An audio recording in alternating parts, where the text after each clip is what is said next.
Welcome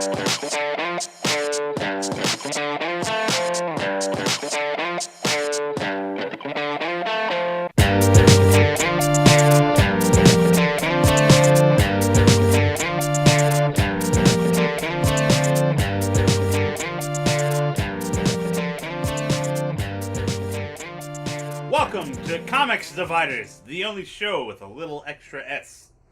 We're here to discuss comics in all their glory and anti-glory for the past 2 weeks that seemed important enough for us to consider important. If you got some back issues waiting for you on your stack, let this be a formal spoiler warning. To my right, young Silky, rocking the hair clip today. What's it like, 100 degrees out? Fucking hot, okay? Like... It's real hot. It's super hot. It's no good outside. This is no good. To my left, John Bon Jovi. You I really thought I had something this week. You I did that last time? You already used that one. Oh, no! To my left is John. Just John. That I am. And to my further left, nobody. Because our special guest couldn't make it because they decided being homeless no longer was more important than our show. We had beer and everything. More No to the pizza, point, though.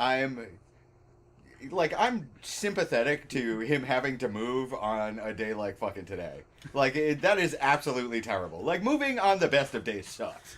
Moving on a day like today... I moved in the dead of winter, Where there between was- 30 feet of snow. Dude, dead of winter is so fine. much better. It's so much better. If I have to lift my knees a little bit extra as opposed to dying, Yeah, as I opposed will. to possibly melting into a small puddle. I worked inside all day today in an unair-conditioned room next to a fan, and I thought I was going to die. Dude, I went outside twice today, counting my drive down here, and I still am not sure if I'm dead. You are, John. It's all right. It's all right. I'm really unsure about the whole deal. So basically, all three of our listeners who are really looking forward to our Bad Jokes drinking game next time. Sorry, we're sorry. I'm not sorry. I showed up. On the next main episode of Comics Dividers, we'll try to get back at it.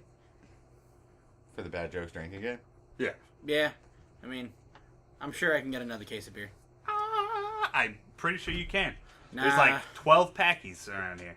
Nah. For not those longer of you allowed them outside anymore. of New England, that is a package store. For those of you still outside of New England, that means a place that sells booze. Sells beer. That is not a convenience store. Yeah. The The you booze actually have house. to go to a place that sells beer. More often than not. So connected we to should a probably convenience get to comics instead of the weather and the... No, John, it is. I turn off at 60 degrees. It's actually store. It's like 90. okay. Google, how fucking hot is it today? They didn't want to know that. That's how hot it is. Shocker. They didn't want to play. They didn't want to play ball. It's hot. Nothing does radio. So like hot. Vocal Google searches. Mine does. So yeah, this week we got 4 books. And they are... Multiple Man, number 1. You? Modern Fantasy, number 1. Flash, number 49, part 3 of the Flash War. Flash War? And the X-Men Gold, number 30. The... Wedding issue. The wedding issue. The wedding of Metallo and Phasing Lass. Phantom Lass.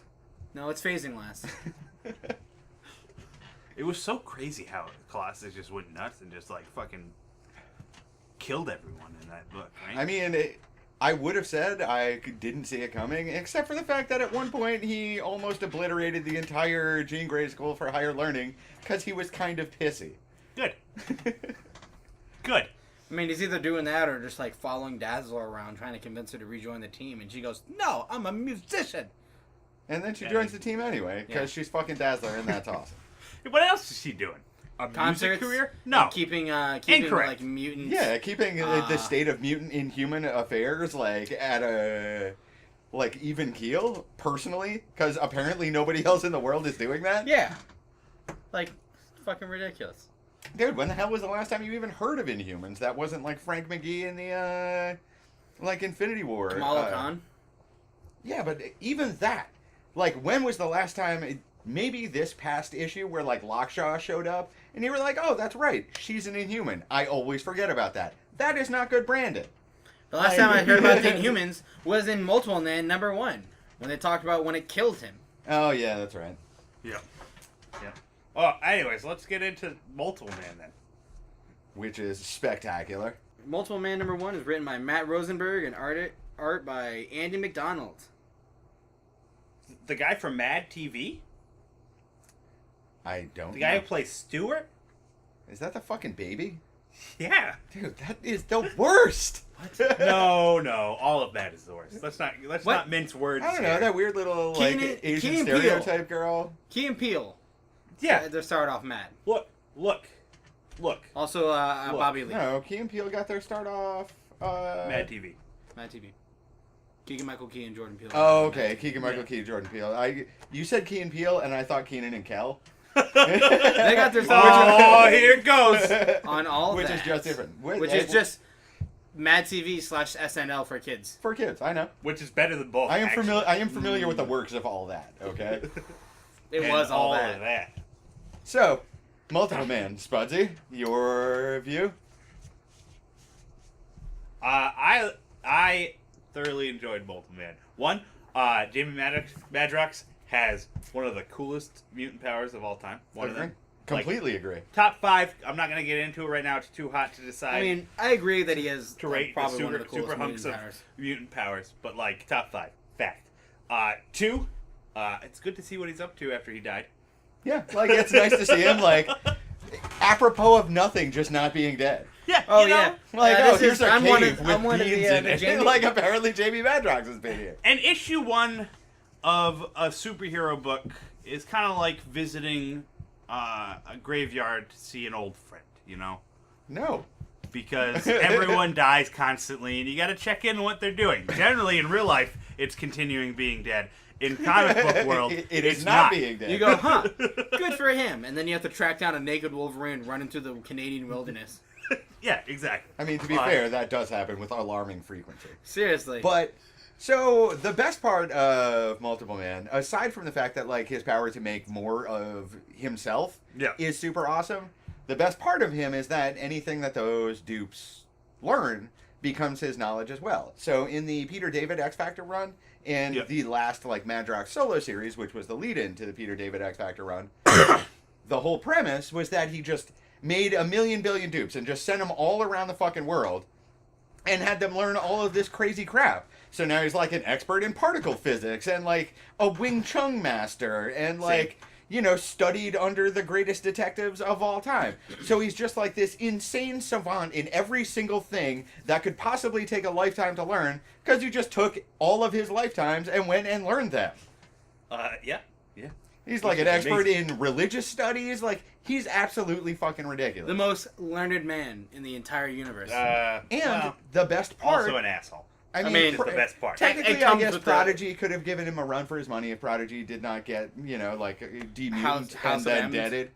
For but now. Wait, did Prodigy die? I thought he showed up in the America solo series. in the America solo Yeah, series? in like issue 1, Prodigy was there. And she goes, oh shit, Prodigy? And he goes, hey, America, I'm at the school. Oh, yeah, you're totally right. He Mhm. is totally not dead. Yep. He was just in the America solo series, which made me wish him dead. Yeah. Uh, God, I wish that book was better. I want to pick it up because Everyone I hear does. it's I so- love America Chavez so much. Which and is that why series was Kelly not good Thompson's enough. West Coast Avengers is gonna be so good. Yeah. So good. But, so, That made me rethink that I apparently want to read this Kelly is... Thompson.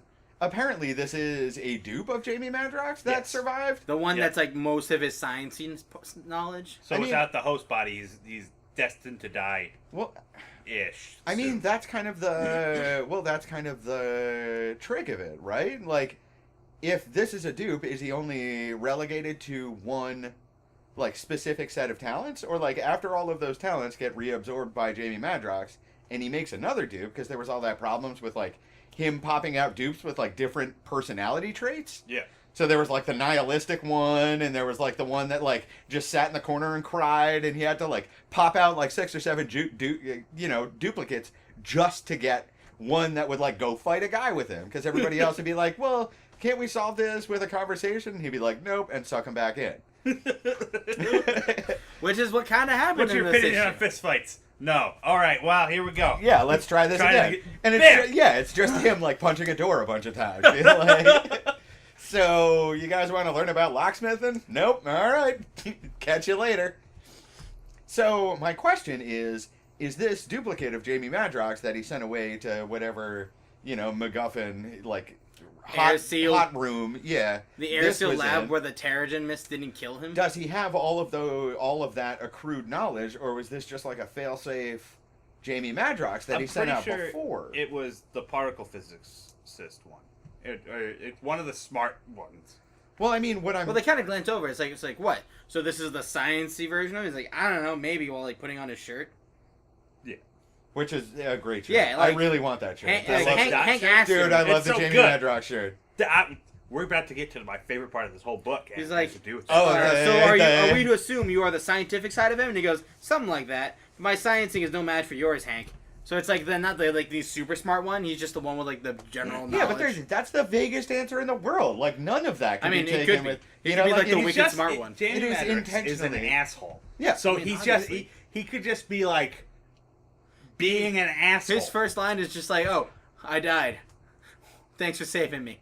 And then he eats a sandwich. And then he eats a sandwich. That he's like, "Don't give him the sandwich. He don't know what to do." And he just starts fucking eating the sandwich. I want to. And then he just finds Magic drinking a beer like up in the kitchen. He's like, huh, "I'm glad you're alive, Jamie's like, "Yeah, me too." I like how in the superhero community you just see an old dead friend. You don't like freak out anymore. You're just like, It's like seeing an old friend. you're an old without friend. the dead part, and you're just Like, like, oh yeah, whoa, hey. Hey, glad you're doing okay. I'm sure you have an interesting story, but first we have to stop Galactus from eating the world again. Yeah. Also, would you like a sandwich? Yes, I would like that. But the best part about this book, Spuds, Is the alternate dimensions / alternate versions of Multiple Man. The That's a Madry show. of many nations. Hell After- yes. After he like knocked out Bishop, Yeah. he's like, Bishop hey. always deserves to get knocked out. Bishop Is is always a Cable fucking or punk. Bishop around? One of those time patrol dudes? Like, yeah, I think Bishop's upstairs somewhere. Thanks, Magic. And she says, fuck you. And he's like, hey, Bishop's like, oh, Jamie, you're not dead. Glad to hear it. Come over here. Let me show you what you're working. He hits him over the head with a fucking I'll show you globe. what I'm working with. A globe. It's a globe to the back of the head, Bishop. Kabow! And then he travels 15 minutes into the future. And then a clone of him comes back from the future to From the the past. far future. The far future. and And reabsorbs reabsorbs him. the... See, this is what I was looking forward to in this issue, and it totally delivered. That was a pretty good Like, part. ridiculous Jamie Madrox nonsense. When your worst enemy is yourself times 12, life is great. Yeah, but then we get to see all these, like, the Cable Madrox, the weird Bishop Cloak Madrox, the Hulk Madrox, Hulkdrox. Hulkdrox. It's so good. Hydrox. Yeah. It's definitely an interesting book. And, like, the techno-organic virus Cable. Because he's got Yeah. the Warlock virus. Yeah. So it's, like, not the T.O., like, regular Cable style. With, like, that, like, Steely Colossus, like, band effect. Mm-hmm. It's, like, the Warlock. Like, not Adam Warlock. Like, Warlock. Yeah. robot. Like, Phalanx style T.O. virus. Which, only I would find interesting. But, like, I found it interesting.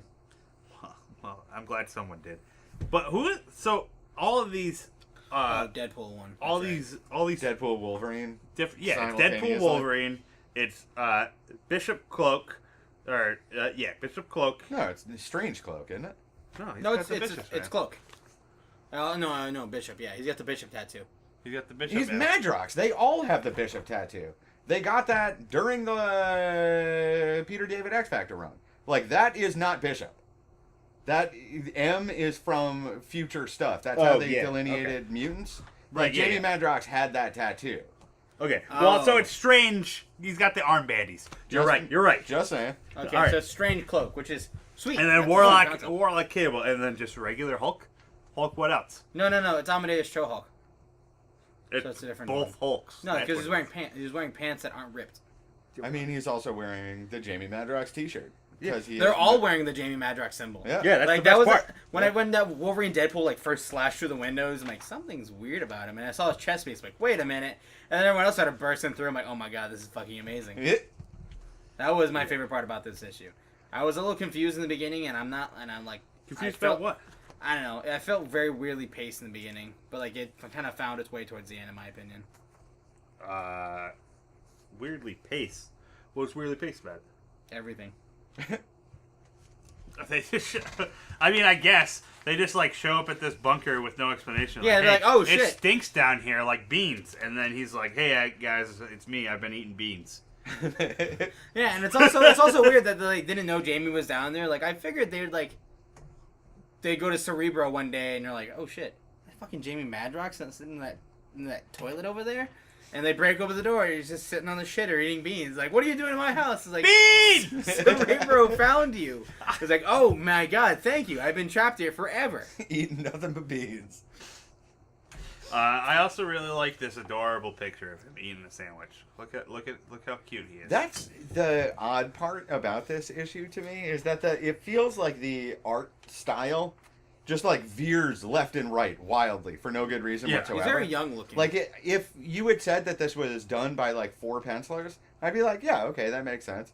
But it's done by one guy or girl, like I'm not sure. But like, it's one person who does it, and like the art style it appears flips like every 3 pages. Yeah.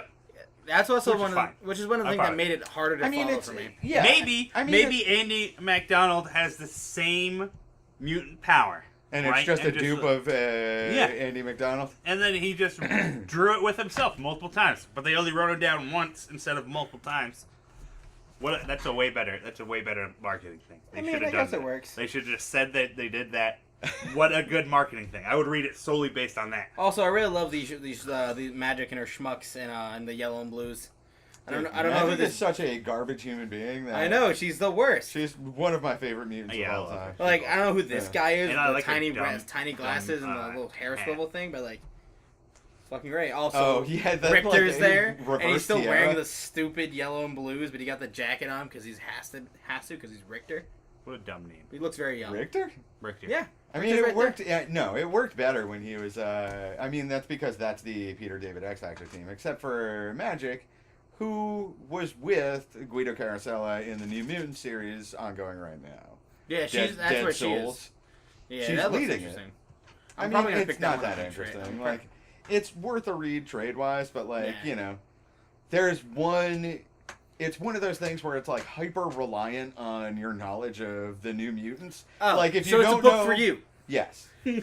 So if you don't know, like, what was up with Shankoi Man's twin brother and why you should give a fuck about what he's up to, like, the entire, like, crux of the story just doesn't matter. It just falls I have no apart. idea who any of that is. The so soul I'm is probably dead. not gonna read that book then. Yeah, man. Like, that's what I'm saying. Like, it's cool, and I like it. And, like, it's all of these references to the Peter David X Factor series, because Rain is in it, and Guido Carosella is in it. And, like, Guido Carosella murdered Rain's, like, husband or, I mean, I do love girlfriend Peter- or something. I Like, love I don't even Peter understand. David. He was a shapeshifter, so it could have been anything. Right. I think he was also a Norse god.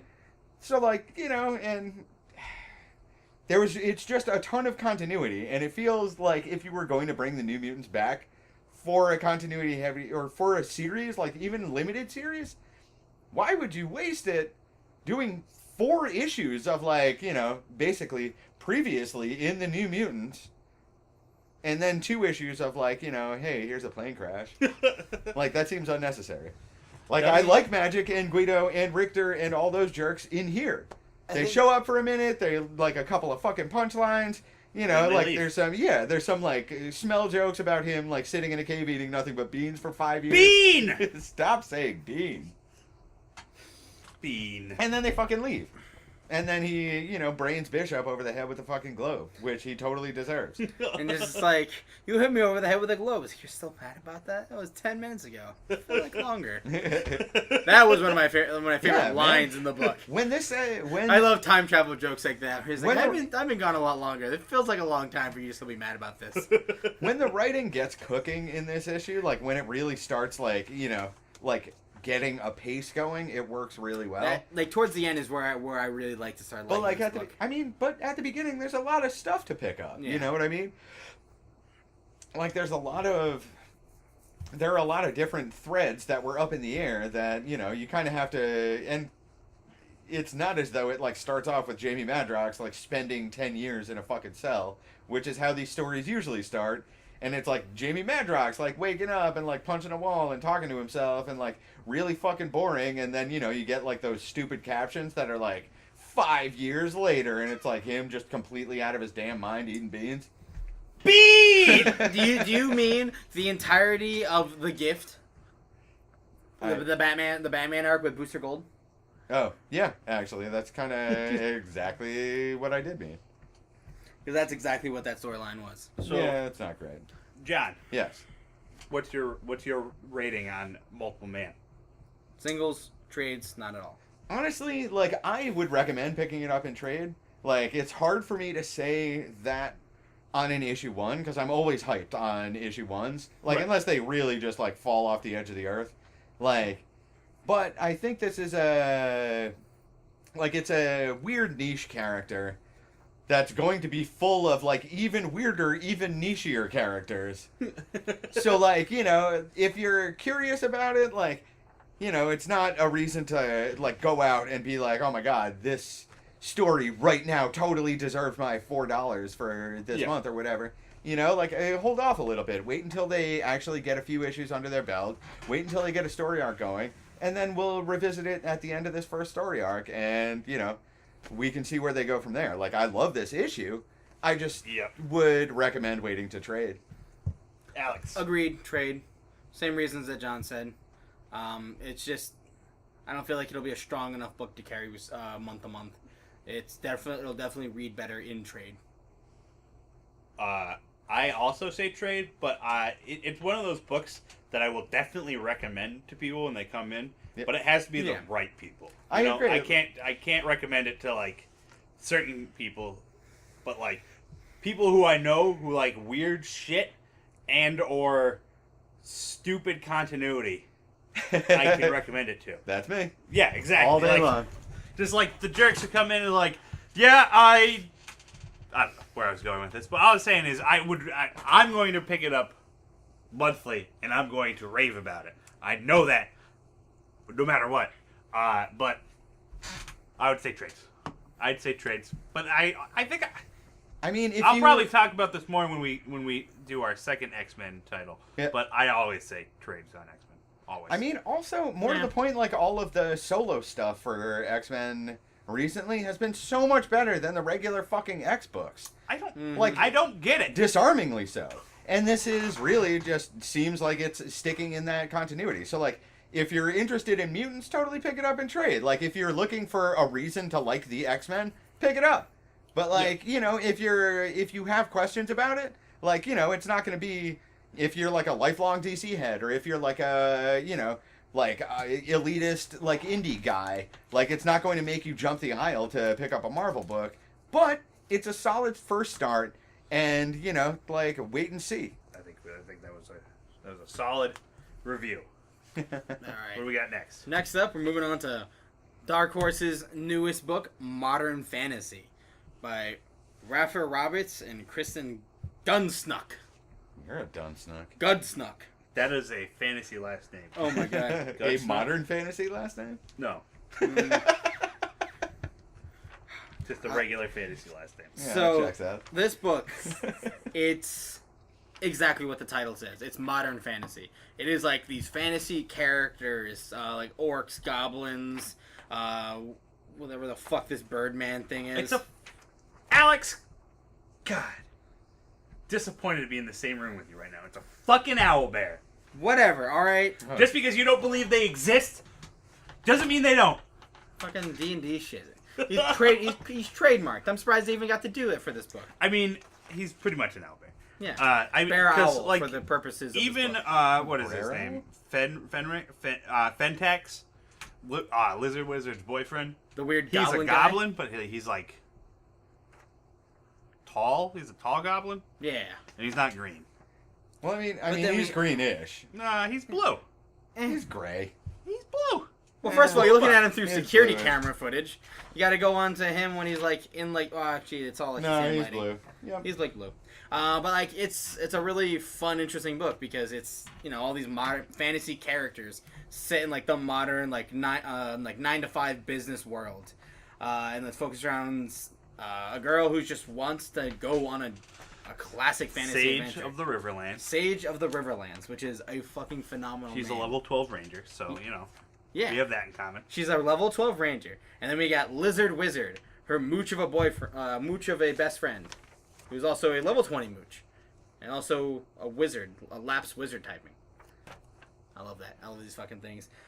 Gondra, daughter of Mithra, level 5 waitress, level 2 very part-time student, and then Baktar, level 3 obnoxious coworker, and level 16 follower of Crag.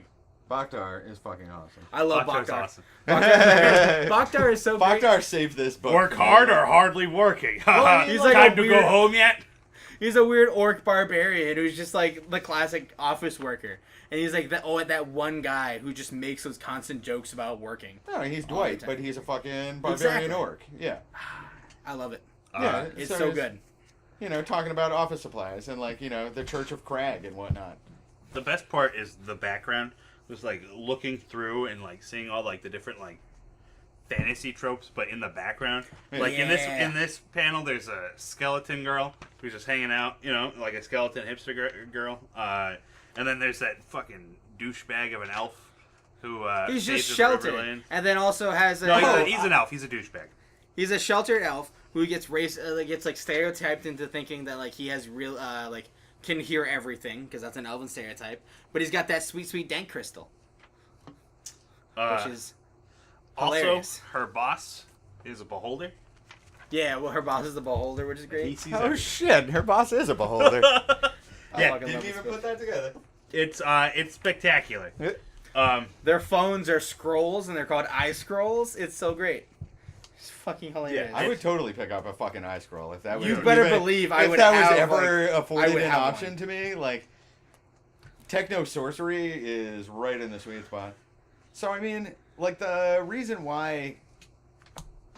I don't know. The reason why I like this book is because it's a slice of life with just enough of a hook to keep me interested. Yeah. And like the characters are likable enough. You know what I mean? Like slice of life books always take a while to get running Yeah. because, you need to establish the fact that it's a boring 9 to 5 job and there's a bunch of boring stuff that happens all the time, so you need an escape. And then you need to establish the fact that like all of these fantasy things are happening and like it's completely commonplace for people to smoke fucking crystals. And like, You don't smoke crystal. for like and like elves and dwarves and like all of these things, like there has to be Lizard wizards. and there has to be a reason behind all of that feeling boring and not completely fantastic. And so like there's a significant amount of exposition of setup, Mm-hmm. but that's always the way with like slice of life books. And this kind of, like it feels exactly like that. It's a setup issue. Like I'm totally interested to see where it goes from here. But like, like the thing happened, the girl ended up with the thing. Like these things are happening. Oh yeah, and the then scummy she gets, goblin boyfriend of Lizard Wizard steals like an amulet. He's a fucking from a drug goblin. dealer. Like what did you expect him to Yeah, do? and that's like what that's That's his racist, entire John. defense. He's a No, goblin. that's his defense. That's what he says. He's like, I'm a fucking goblin. That's what I do. Did you expect me to not to steal? Yeah. And then he gets Pretty sure stolen, that's a direct beat quote. up, try to find out where the amulet was by hired goons, and then they beat up Lizard Wizard, but it turns out Sage has the amulet the entire time. So it's all about them trying to return this amulet to the drug traffickers before they fucking kill the goblin boyfriend. Or them. Yeah. Well, what I would have to say about this book is I'm not a big slice of life kind of guy because Baktar has the Life is boring enough without it coming in comic book no, form. my life is always more exciting, so it's like really sad to see people's boring lives, because my life kicks Sure. a lot of ass. Sure. Interesting. But the reason I like this book Sounds like someone in denial. is there's just a fucking bug monster eating a big bag of spaghetti on the bus and he dumps it all over her. Now there's something I can relate to, dumping spaghetti out of a bag on people. on bus. Is that actually spaghetti? Because I It's thought it was spaghetti. I thought it was like weird foreign garbage. No, it's just spaghetti and meatballs See, in a I thought fucking Ziploc bag. I thought it was like weird bug creature stuff. That's racist. He's got a Ziploc bag full of weird bug creature stuff. It looks less like spaghetti and more like weird bug stuff. It looks That's the best exactly part. Like spaghetti. he's clearly just eating it on the bus, and It then does he's not like, look "I'm." exactly like fucking spaghetti. Yes, No, it does. No, it doesn't. It's a bag of spaghetti and Dude, meatballs. there are circles in it. Yeah, meatballs. Meatballs! Meatballs are circles. That's why they're called meatballs. The best thing is it's not a meat bag. squares. It's a bag. Not meat cubes.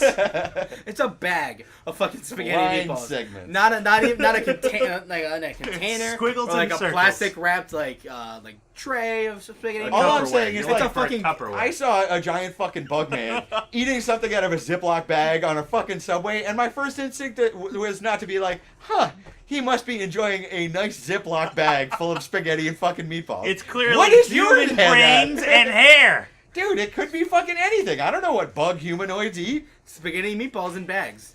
I really like that. Also, I like how he just like when he's done, he just pours it on her. No, he stands up and actually dumps it on her, and she. It looks like he like does it on purpose. No, I don't think it's. I think it's just. It I mean, makes- he's definitely an asshole. He just goes I'm not whatever. defending him. Yeah, he just like he doesn't care. He just lost his spaghetti and meatballs. He's mad. You know, he's mad with the whole situation. She doesn't need to be a jerk about it. I'm on his side. You would be. He spilled it on her. I really like that. What is her name?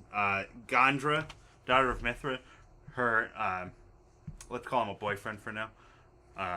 Because I don't really know what they are. That's the joke. If you haven't read this, Spencer? Yeah, Spencer. He's a cleric, but basically his cleric robes are just like a mix between cleric robes and doctor scrubs. And he's an intern at a hospital? Yeah, he's just he works at a hospital. He's a cleric. You know, Yeah. I go, oh whoa, Yeah. what a leap! What a leap in logic. And that's really fun. And I just really like how shitty Bakhdar is. Yeah. When he's like, Bakhdar has nothing. The jackals ate everything. Bakhdar cannot At the understand meeting. your female yammering. Okay, first, screw you, and second. Yeah, there was Also, going to be I food like, at the meeting, and they ate all the food. I also like this yeah. this like synergy crew and everything. Like the one dude, like the feathered hair, and then like the weird bird thing who just squawks, and the guy goes exactly. And it's not like even like squawks like a regular like trying to converse thing. He's like freaking out squawking, like a fucking bird. It's really it's very important. I love it. I love this book a lot just because of all like the fantasy elements thrown into here. If they just gave me the same storyline as like a book, I wouldn't give two shits about it. Yeah. But because it's like a fantasy like is just core, it's so fun. I guess that's kind of where my questions about it lie, is like whether or not the hook, which is that like, hey, you know, where magic is real, isn't that weird?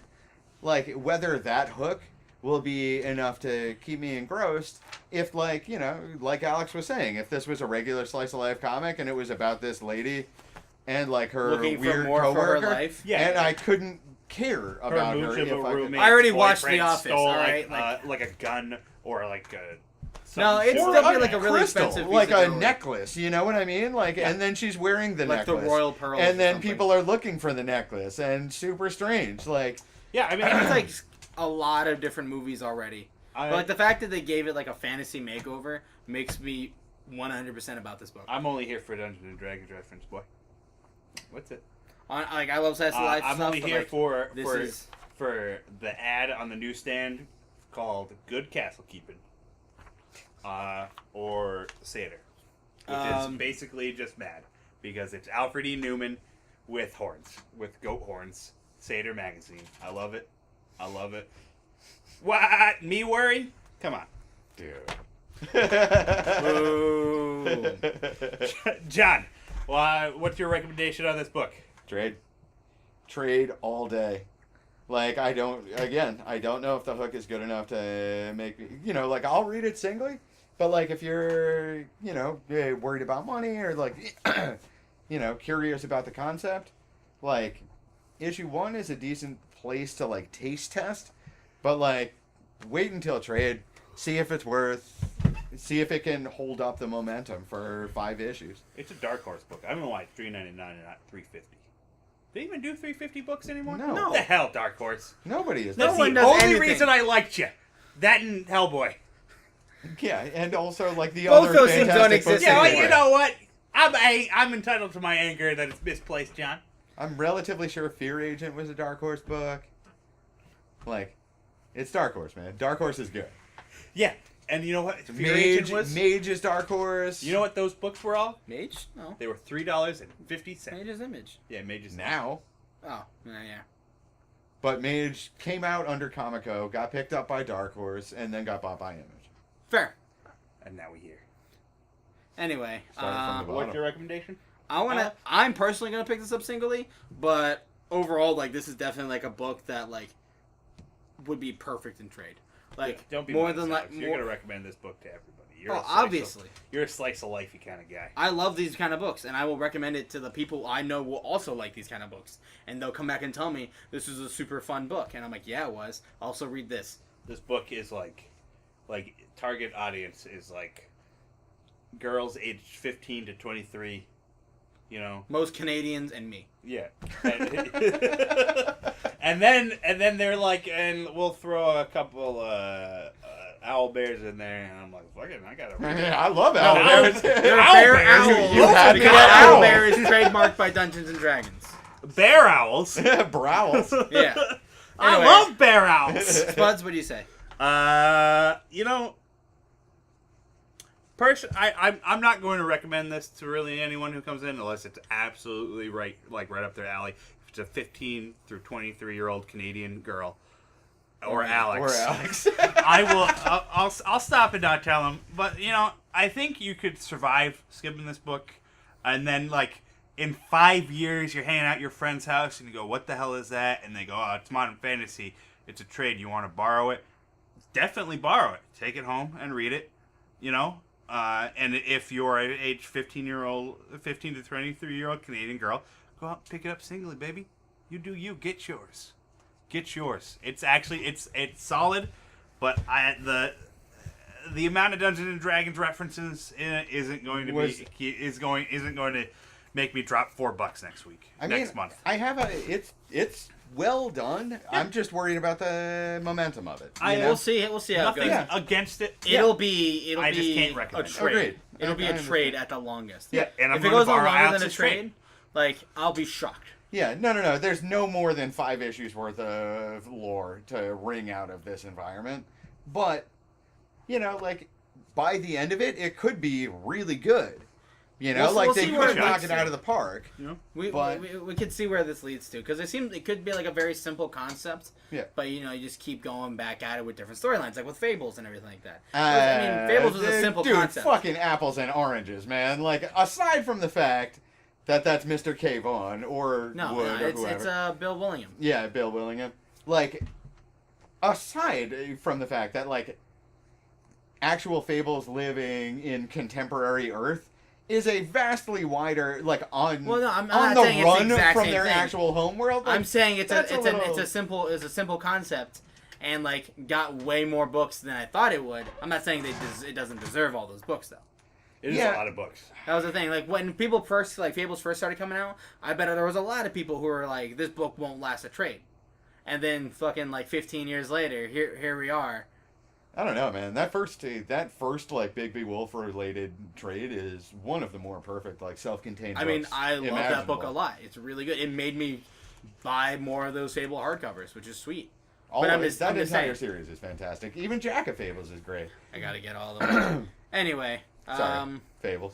fantasy stuff. You know, we got to talk about that. We'll talk about Fable at some other point when I've read all of it. Next up, moving on to Flash 49, Part 3 of the Flash War, by Joshua Williamson and Howard Porter. Yeah. So you may be wondering why we chose to pick up the Flash in the middle of its story arc. That's why I was wondering because I didn't get to read any of it. Well, you see, Spuds, So it's because, John, So the real reason is because it's taken this long for anything to fucking happen. Seriously. Like, it's called Flash War, so initially you assumed that Wally West and Barry Allen would be duking it out. Yeah. Like, I never from assumed Jump that. Street, I always assumed that. That's what I thought. That's what the cover it's a was. superhero the book first about guy- superhero fights. No.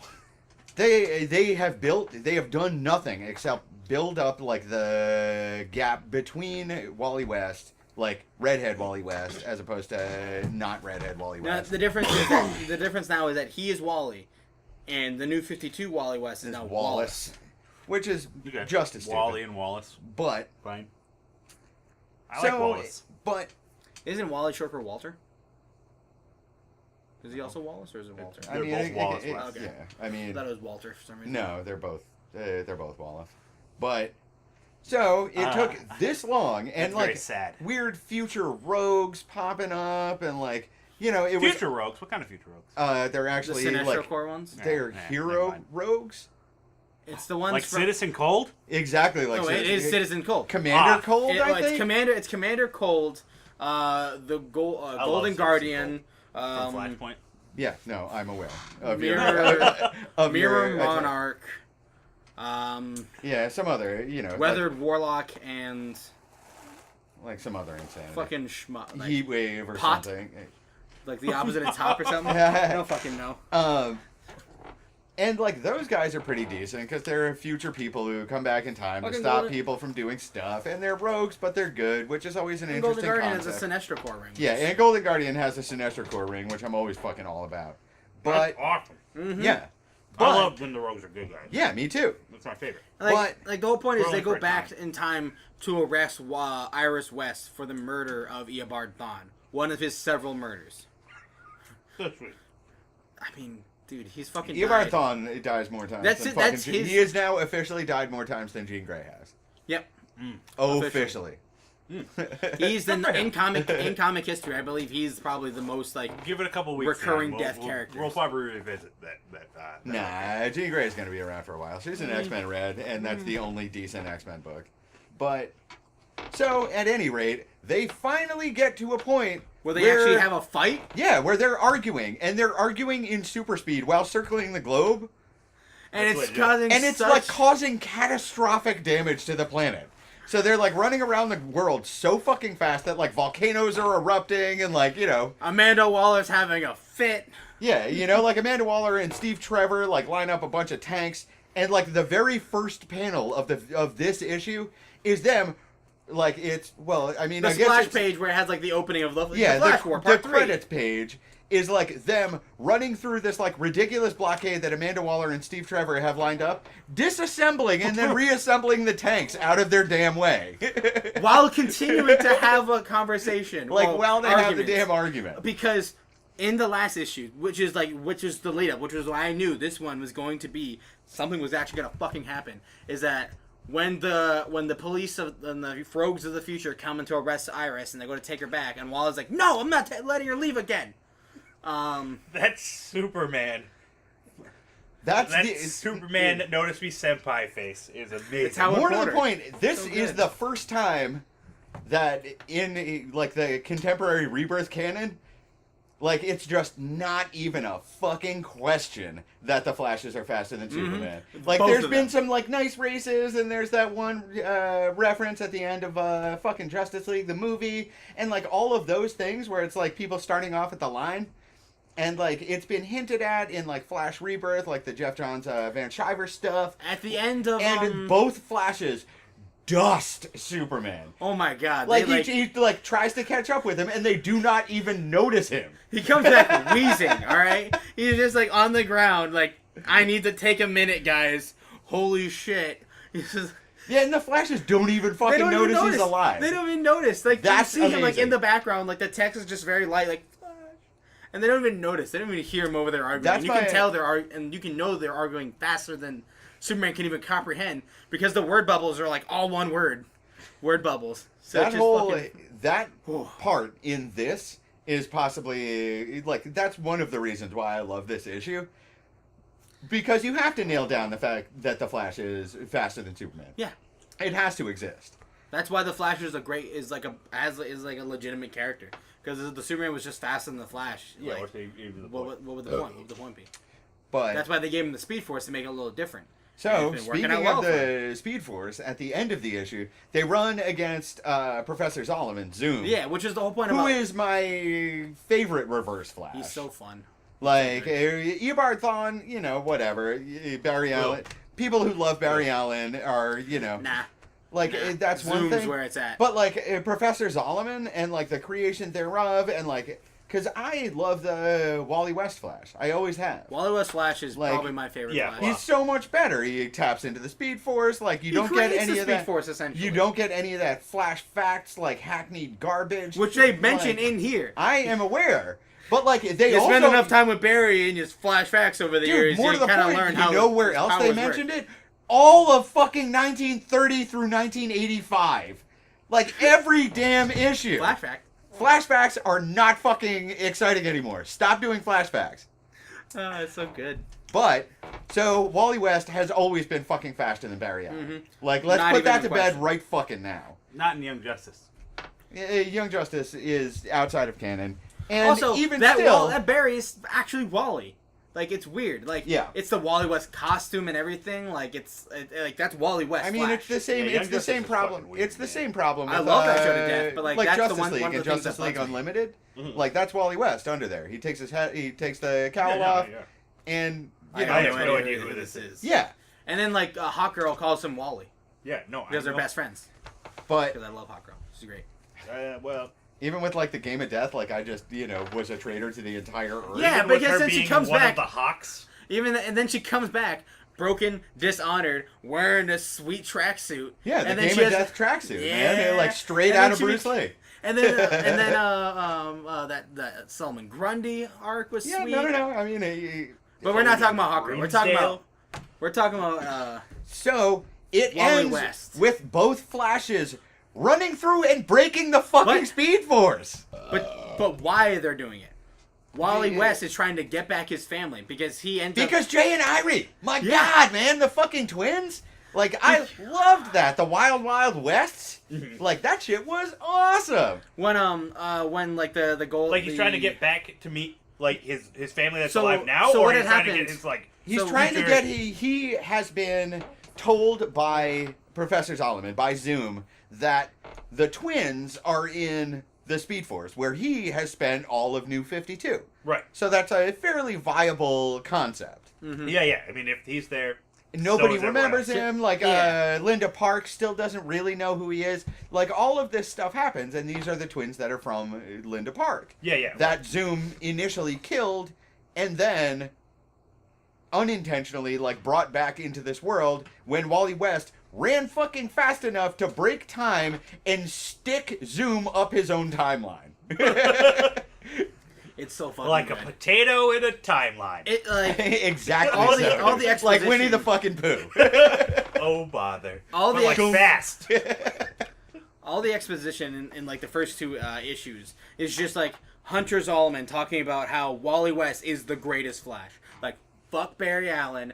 Like Eobard Thawne's He's is dropping stupid. hard truths that nobody can disagree with, and if you do, get the fuck out of my And then house. he's like, I'm going to return Wally to his greatness because he's not the fastest man alive right now in everyone's eyes, which he should be. And that's his whole premise for doing this stuff. So he like has the Guardians going out looking for them because they're like I mean, that's- pseudo working for him. That's always been Zoom's deal. Yeah. Like He wants Wally West to be his best so that he can beat him and prove he's the best.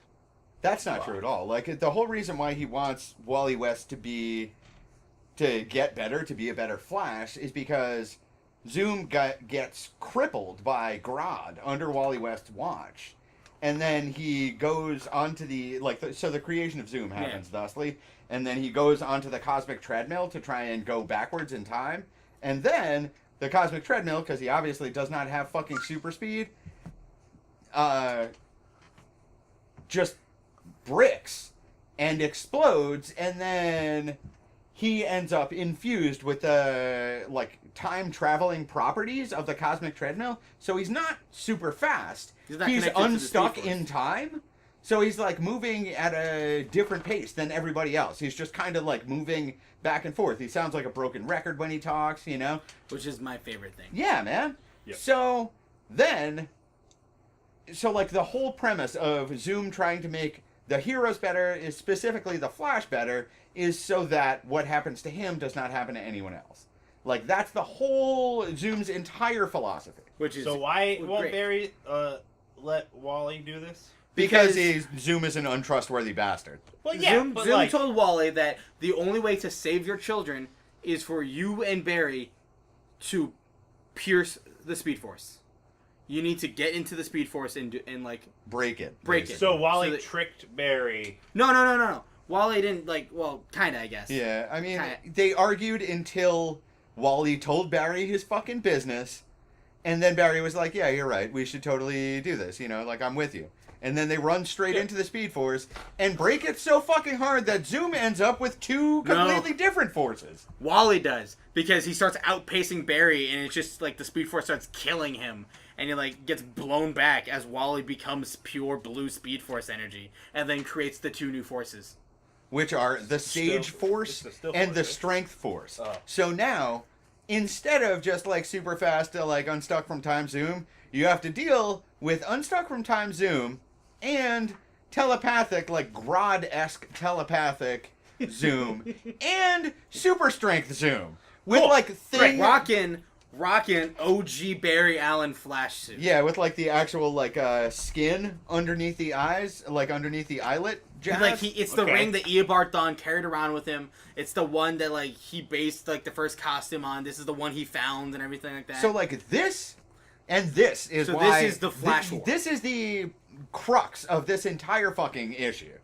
I mean, of this entire Series. Flash War, of this entire this is the Flash War of run. the Flashes. to be because he perfectly declares honest. himself the new Flash.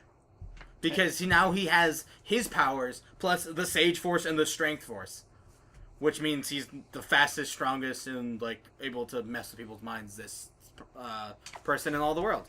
So now the next one is Flash versus Flash versus Flash. Where's the And other there's- Flash? The No. kid one. Oh, Wally West, he's in the Teen Titans annual. Yeah. Deciding to strike Oh, yeah. out on his own. Yeah, yeah. I'm Um, excited to read that. Yeah. Which is great. I like that. I like Wallace. Yeah. Like he's a crybaby, but like He finds his own place. I towards don't the know. end. I kinda don't like mind that. that Wally. I have just already lived through that Wally West, watching redheaded Wally West grow up and go through the Titans and do literally this exact same fucking thing. Yeah, I miss Yeah, Bart. but That's what I that, miss. but that Dude, Impulse? Like, I love me some fucking Impulse. my God. Also, that is the other reason why I was so fucking hyped to see the twins come back, is because Irie West becomes the new Impulse. Yeah. Okay. Well, I mean, when they The when, girl twin? when Yeah, buddy. when Like, Zoom give me is- some fucking Impulse. Irie's the girl. Yes. Well, her name is Iris. Yeah. Well, it was being sarcastic. Well, anyway, She's not like, Jamaican, when so. Zoom when Zoom is like, Like, showing That's him, Irie. It's not a weed reference.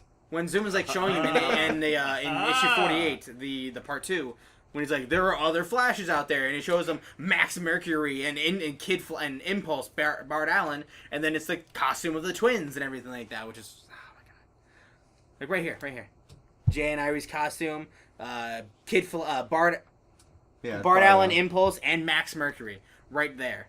Max but- Mercury is such a fucking good name. It's so good. It's so yeah, good. It is a really good name. He's also really good as a character with Bart. The Zen Master of the Speed Force? Like, Yeah. dude, what a fantastic character. That entire Impulse run is way too slept on. Thank you, for Mark my Waid. taste. Mark Waid and Humberto Ramos. Like, that's the first time anyone heard of Humberto Ramos. This is pre-Spidey. This is pre-everything. Mm-hmm. Impulse happened in, like, 96? Yeah. Can you imagine the strange? I mean, like, I'm not asking you to, but like, can you imagine the strange alternate reality that some people must have to live in, where Jeff Johns, like, didn't write Flash and Green Lantern, and like how weird DC has to be? That would be awful. Yeah. Like, why would you do that? First of all, Green Lantern Can would you imagine Green Lantern when, would've died. DC just sells off all their rights to a bunch of movie things, and we have to sit through like the Daredevil version of, like, I don't know, like a shitty Green Arrow movie? Oof. Yeah, yeah. That's this Still alternate reality that we're living Still in. played by what's his face? Ben Of Affleck. course, that would have to mean that right now, the Justice League movie series is fucking crushing it. Yeah, it's just like Avengersing across Yes. the Yeah, but at the across same time, we galaxy. don't have the Flash or any of the Lantern Corps universe or anything like that. It's just like the yellow impurity, Hal Jordan. Like, fuck that guy. Yeah. I mean, why? I mean, I feel like they could have just done a fucking Parallax movie, like just flat out Parallax. Like, bring in Hal Jordan, have him be the villain, have Green Arrow fucking murder him at the end, and then call it a fucking day. And like, fuck that movie. just get everybody all together. Like, here's Superman. Here's fucking Booster Gold for no reason. Like, here's like Wildcat. And just like pepper in everybody. Just like go guns blazing into like a full ensemble movie. Don't fucking care about how much screen time you give to anybody. You're finally in the position where you can do that, and people would be at the very least curious about it. And they just kind of take all these like weird little half steps back. Like, now we're gonna make a mobster Joker movie. Like, fucking why? Wouldn't it be dope if they started just right out the gate with just Flashpoint? That was the first movie that they do for Justice League. And they just go balls to the wall and try nothing and everything all at once and then write a movie out So of it. my entire supposition for the DC Cinematic Universe grew off a like Superman side story, which I keep on wanting to say is called Red Sun, but it's not called Red Sun. But what it is it just jumps in with no fucking warning, and it's like Superman or fucking Kal-El like in a fucking like cyberpunk biker gang. And he's just like running in this like dystopian like film noir future, like all Blade Runner to the core. And it's like him getting in Akira-esque battles with all of these things. No powers, no nothing, just like fucking biker gang battle. And at the end of it, like through all of this stuff, you find out that what he had done is shrunk down, gone into fucking Kandor, and like that was like the slum that Kandor had fucking become. So he ends up finally like growing out of it and coming back out and like ending up in the Fortress of Solitude. But my entire fucking basis for the DC Cinematic Universe should have started right there. Like, make that fucking movie. At the end of it, you're like, oh shit, that was fucking Superman this whole time. That's crazy. Where are you going to go next? We're gonna be fine because Jeff Johns is doing the movies now. No, he's not. I thought he was. He's That's not. why he stopped being president. That's why he stopped being president, but then he went to go do all of this fucking horseshit and now realized that he can't fucking write anything anymore.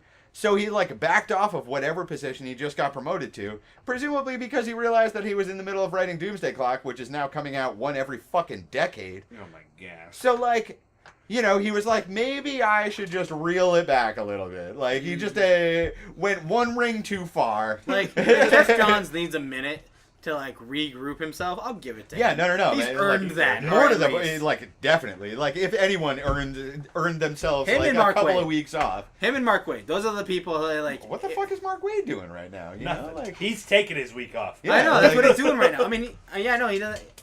he doesn't do anything. No, right he's now. writing the new Doctor Strange. Yeah, I guess he's doing the new writing Space Doctor because he Strange. dropped Is Champions. Champion- And oh, yeah, Champions Jim is Zub's good. doing Champions, which I trust Jim Zub. Jim like, Zubovich. Yeah. Yeah. Zubovich. How crazy is that? This is a real life name. Yeah, I know, right?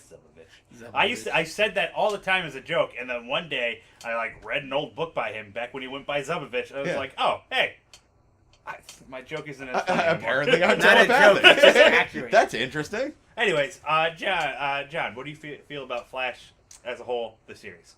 I mean, this arc you should pick up singly. Singly.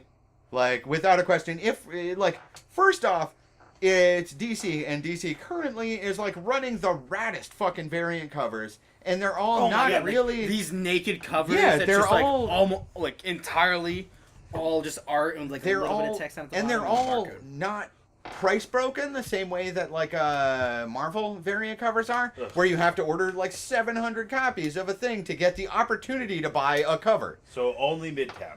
So, like, yeah, exactly. Only Midtown, only, like, Newberries when you get, like terrible Newberries that only sell variant covers. So you end up with, like, all those, like, really, like, just destroyed comics on the racks. Can you imagine having to be the comic guy at a Newberry? No. Oh my god. But I'd rather die. But the Flash covers, and actually, oddly enough, the Suicide Squad covers have been some of my favorite, like, digital painted works of art that I've seen in a long time. But, like, all the Flash ones have been dope. The Justice League ones have been only okay, I think. Well, the last one They've was been Jim okay. Lee. The second issue 2 was Jim Lee, and like Oh, that yeah. Martian Manhunter didn't look like anything Jim Lee created. I think Jim Yeah. Lee had like a stroke That's because- drawing that picture. No, it's And because then- he was drawing the thing, and then he was like, "Oh shit, dude, DC, right? Sorry." Right? You're He's got the green fucking now. brow. He was just like looking over at all like the promo work for Fantastic Four and is like, oh man, I wish. Oh shit! My deadline! I like to imagine he like fully Paint finished, bucket, green. Call it a day. fully finished the drawing and everything. Yeah, no, Johns, I got it right here. I'm sending it Yeah, out. Jeff, what's up? Nah, man. Hold like, on. he's, I'll send over Warren with it. And like, let him out of the basement. It's Anyways. his 1 hour a day of free time. Alex, what's your take? Singly, hands down. This arc's super. Well, the first two is not like It took some run up. it took some, but some it's time to really. get- but they've been building to it. I guess. It's sorry. It's a really good series, and it's changing the Flash. Yeah. It's introducing new concepts. There's a good chance it'll be reintroducing some of like the most like core Flash characters that have been missing for years. And actually, like, some of the, like, fundamental forces in all of the DC universe. Like, this is going cosmic. It's Yeah. crazy. Highfather showed up for some reason. He was like, yeah, so what's I going have on no with... idea why I'm here, guys. Yeah, he's Well, just it was like Highfather and Light Ray, and he was like, yeah, so what's up with the Source Wall? And he was like, nah, it's That just two power, dudes is running it around the Earth. Like, that's, no, but seriously, what the fuck is up with the that's Source Wall? exactly the interaction that happened. yeah, it's right here. It's like, what the fuck is wrong with the Source Wall? They're like, nah, Adam's people are in the just running microverse, really just, like fast. freaking out, and I can't tell if that's Ryan or what's his face? Ray? I think it's Ray. The boring one? The boring one or green- Ryan? It's, the Speed Force is breaking the green and the magic Savage world. Adam, back up. I'll fucking No, I won't. Dude, he has Just a sword. because he was awesome once. He was awesome for like Once. 10 years straight. Once! And is the entire crux of Identity Crisis, which is the most human DC Oh my fucking God. arc ever. Identity Once. Crisis is in my top 5 favorite DC books, hands down. But anyway, like Flash, definitely singly. Like pick it up when it comes out in trade too, because I assume there'll be a rad hardcover for this or something. That's how I think. But like singly, get these things, because if you don't, you'll miss out on these gorgeous, like full art. And it's $3. Variants. Like, it's a And it's $3 $3. book. And the variant covers, if you go to any place worth their fucking salt, will still be $3. Mm-hmm. So, like, you know, like, you're paying $1 less than you would for your average, you know, any other title. The only caveat is that it comes out every 2 weeks. Yeah, but I'll take it. on the plus side, you're finishing this rad arc quicker. Mm-hmm. And you end up with a bunch of crazy artwork. So, Spudsy, what do you think? I mean, I personally read Flash in trade, Yep. but that's only because I have a lot of catch up to do. That's fair. And I just think so this Flash series as a whole, Yeah. so far, starting from Rebirth. Rebirth and on, I Flash has always just been like one of those books where it's like always good, but like never like quite good enough. Never for- spectacular. to like not be cut at the bottom of my list. But then like every time I read it, I go, why did I pick this up singly? Every fucking time. Yeah. But like my thing about this Flash is everything about it is spectacular, except on occasion the rogues. Like I don't care for how who's writing it. Joshua Williamson. I don't care. Has he been writing the whole time? Yep. All 49 issues. Are you sure? Yeah. Okay, well then I don't like Williamson's take on the rogues, which is an important part of the Flash for me Yeah. personally because I'm a Obviously. huge Captain Cold guy. But like, so I mean like Godspeed, fucking awesome. Godspeed was a great arc. His first like costume was sweet, like that weird steampunky thing, and then he got like the Speed Force costume, which was amazing. Yeah. I And want then- both those and as a then- figure. Yeah. The third volume I was super excited because it's fucking Captain Cold right on the cover, and it was mediocre. Like it was solid. One last I score liked for it. the rogues, I feel but like like- they were too murdery for me, especially coming out of like the softer, like more heroic. I But don't not know. quite That heroic whole rogues. like Bell Rev fight scene was pretty great. Or like what's the prison? Iron Heights. Iron Heights, Heights, yeah, Like where that whole where he it was runs like, Iron Heights, but secretly out of the basement. Yeah, man. That is almost cool, but like I don't like how Cold is portrayed. Like I That's like fair. I like how he is and what he does. Yeah. I just don't like. the the characterization. Yeah. Yeah, I got it's you. just not for me. I don't think it's bad. Mm. It's just not because that's the part about comic books. Like when people go to a movie and they go, "Well, that's not fucking Captain America to me." You don't have to be mad about that. Every fucking Captain America is different because he's been around for 800 goddamn years. Yeah. Like fucking. No, of it's course 80. he's gonna be different. Like comic book characters are different. Yeah. Like just because I don't like how Captain Cold is portrayed in this doesn't mean it's bad. It's just not my Captain Cold. I'll pick it up when it is again, because he will be in mean, like several months. More to the point, I mean, Commander that's how I- Cold has been awesome. Like the I'm future sure he Cold, has. like he's been Captain great. Cold is a good guy. One of my favorite things of all time, but only for a little while. Because if they go on too long, Yeah. it gets stale quick. I mean, well, because there was the best ones of those were the obviously Jeff Johns like rogue centric stuff, where he just like took time out of his day and just did like 2 shots for each of the rogues. Yeah. And it was like, here's what Roscoe Dillon does when he's got nothing to do. Like, here's an entire revenge story written from Captain Cold's standpoint on the guy who put his sister in a coma. And it's just like the most brutal, badass, ridiculous, like, characterization of that character. Like, that one issue, Jeff Johns' Leonard Snart issue, is like him from Bolts. Like, from when he steals the cold gun and makes his, like, sunglasses. To... Snow goggles.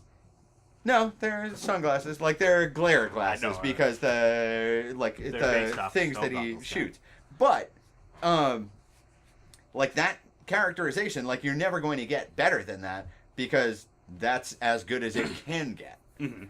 You know, like, you can extend the character, like, further one way or the other. And that's kind of what this guy's been doing. Like, you know, current Captain Cold has been getting more murdery, I think, so that future Commander Cold can come back in and there'll be a counterpoint to So that. redemption type. So if Yeah. you Which is great. get if you get rolling out of Flash War, Rogues War, I will Oh be my God. down. Still my favorite like one shot side series baloney thing is Mm-hmm. still Rogue's Rebellion from Forever Evil. That's like one of my favorite like. Secret Six, man. Oh, come on, Rogue's Rebellion is so awesome. Rogues Rebellion is great. Secret Six, though. That's Secret the, Six that's is the Gail Simone one, right? Gail Simone, Scandal Savage, like Ragdoll, the Parademon with the Death Wish. Okay, The all right. Elongated Man. Okay, Elongated all right, Man. all right. John. No, boo. Anyone who puts Ralph elongated, Dibny. No. anyone who Not- puts elongated that. man above Plastic Man is a bad person. Not that Secret Six, like the No. original, like Villains United Secret Six, where it was like there were actually 6 of them. Like not the New 52 Secret Six. Oh, that's what I thought you were Oh, talking that's the about. one Because I I thought that thought was was written fine. by Gil No, Simone. the one I was yes, it is. Secret Six has always been written by Gail Simone. But it started off as Villains United, which was a lead-in to Infinite Crisis. And then it continued as a Secret Six ongoing series, which was also very good. But the lead-in, Villains United, was all of that stuff. And then, you know, it got, like, brought back in, like, the New 52 version, which was okay. But, like, that initial run is so fucking good. Like, it's just diluted Gail Simone at her best. Alright. Sorry, that's too much DC. Well, maybe We're you going to know, be talking a lot about Marvel this time around, so it's, Yeah, it's so we I take a guess little bit I- more time to talk about specifically, I want to point out that we haven't brought up X-Men once during our entire whatever episode this is. We haven't brought up X-Men pretty much at all, except for like side mentions maybe. But we haven't talked about a single X-Men book. We haven't gone on an X-Men tangent, I don't think. DC. I mean, it's because I there feel hasn't Two like- X-Men been... books in one day. I mean, Well, there hasn't been no. really Did anything we? too No, spectacular. there's no way I haven't like raved about all new fucking Wolverine. Nope, I don't think. No, you have. he did. He did. I don't think you raved. I always, I don't remember. anytime I bring up All New Wolverine, no, because I talked about fucking Nyx, I talked about X-23, like all of that stuff. Like I talked remember about doing it. that. We talked about it. I don't think that was on mic. I don't think we were mic'd up yet. I don't know if that's true. Readers, comment.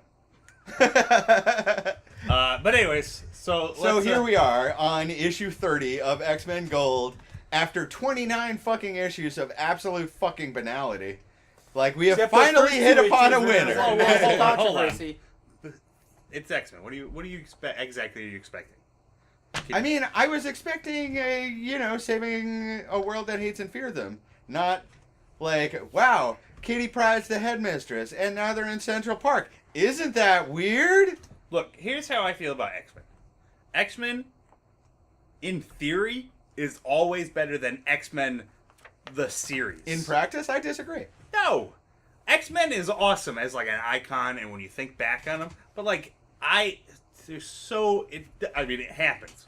Don't get me wrong. Like obviously in the trillions of years of X-Men, there's some amazing X-Men series. Yeah. But like how often is it ever like always on point? Oh, you really gonna tell me that all 800 issues of Amazing Spider-Man are awesome? No, John! I think we talked about this at issue 800, that I don't care for Dan Slott's Spider-Man as much.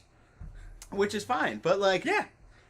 I mean, like it's comics. Like if you're around for long enough, like you hit ebbs and flows. Yeah, but what I'm saying is that X-Men, which one is the one that's less good between ebb and flow? Ebb. It ebbs a lot.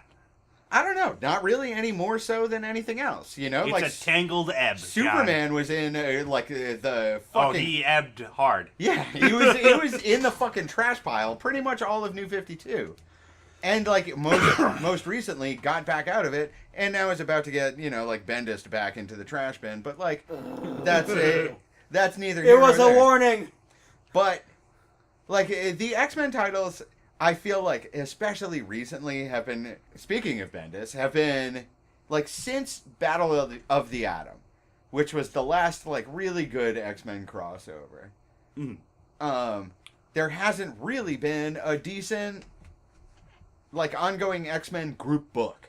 Yeah. Like there's been a bunch of solo titles, but like then Bendis was writing both Blue and Gold. I mean, I guess there's been some all new X-Men arcs that have been good. The like Trial of Jean Grey and Dark Vortex or Black Mirror. No, Dark Vortex. Yeah. Like that was cool.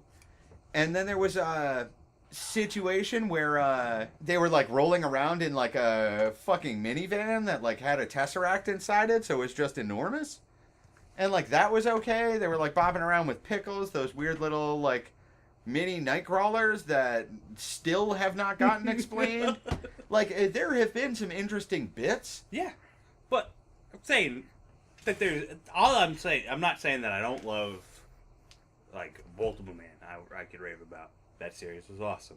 I really liked the Nightcrawler solo series from whenever that was. I mean, there's been a bunch. The last one. The one where he was a Where- pirate? Yeah.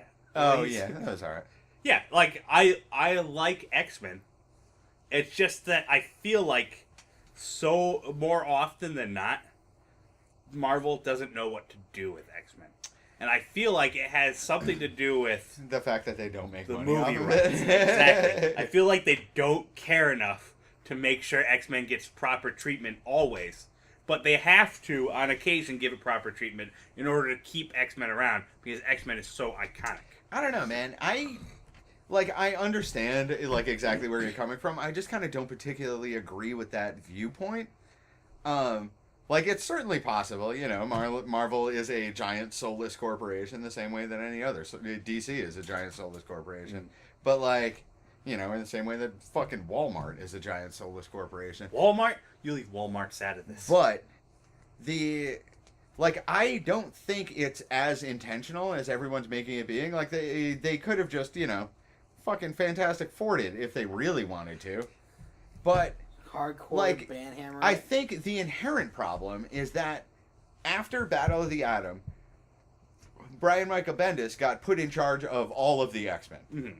They just like let him have the entire X universe, and it was like Bendis at the lowest ebb of his excitement for the Marvel Universe, you know? He'd been literally conducting every single, like, high-pitched crossover in all of Marvel for, like, 15 years at that point, and he was so burnt out that you could read it with every fucking panel. So, like, you know, you always end up with, like, a bunch of decent artists on these books because everybody wants to pencil the X-Men. Like, everybody grew up reading Jim Lee, and nowadays, like, everybody who grew up reading Jim Lee is now moving into comics and, like, getting, you know, commercial gigs and whatnot. So, like, a lot of it just kind of has to fall on the writers. And it's not as though the talent hasn't been there. I mean, you know, like... This Gold's done by Mark Guggenheim. Guggenheim's been writing this the entire time. Guggenheim's been writing books for, 30 years now. Yeah. Like, he's been around forever. I mean, so, Guggenheim does good work. It's just... Yeah, I mean, I don't even think X-Men Gold's that bad. I just don't think it's... X-Men Gold was, like... that great, either. X-Men Gold has not been that bad.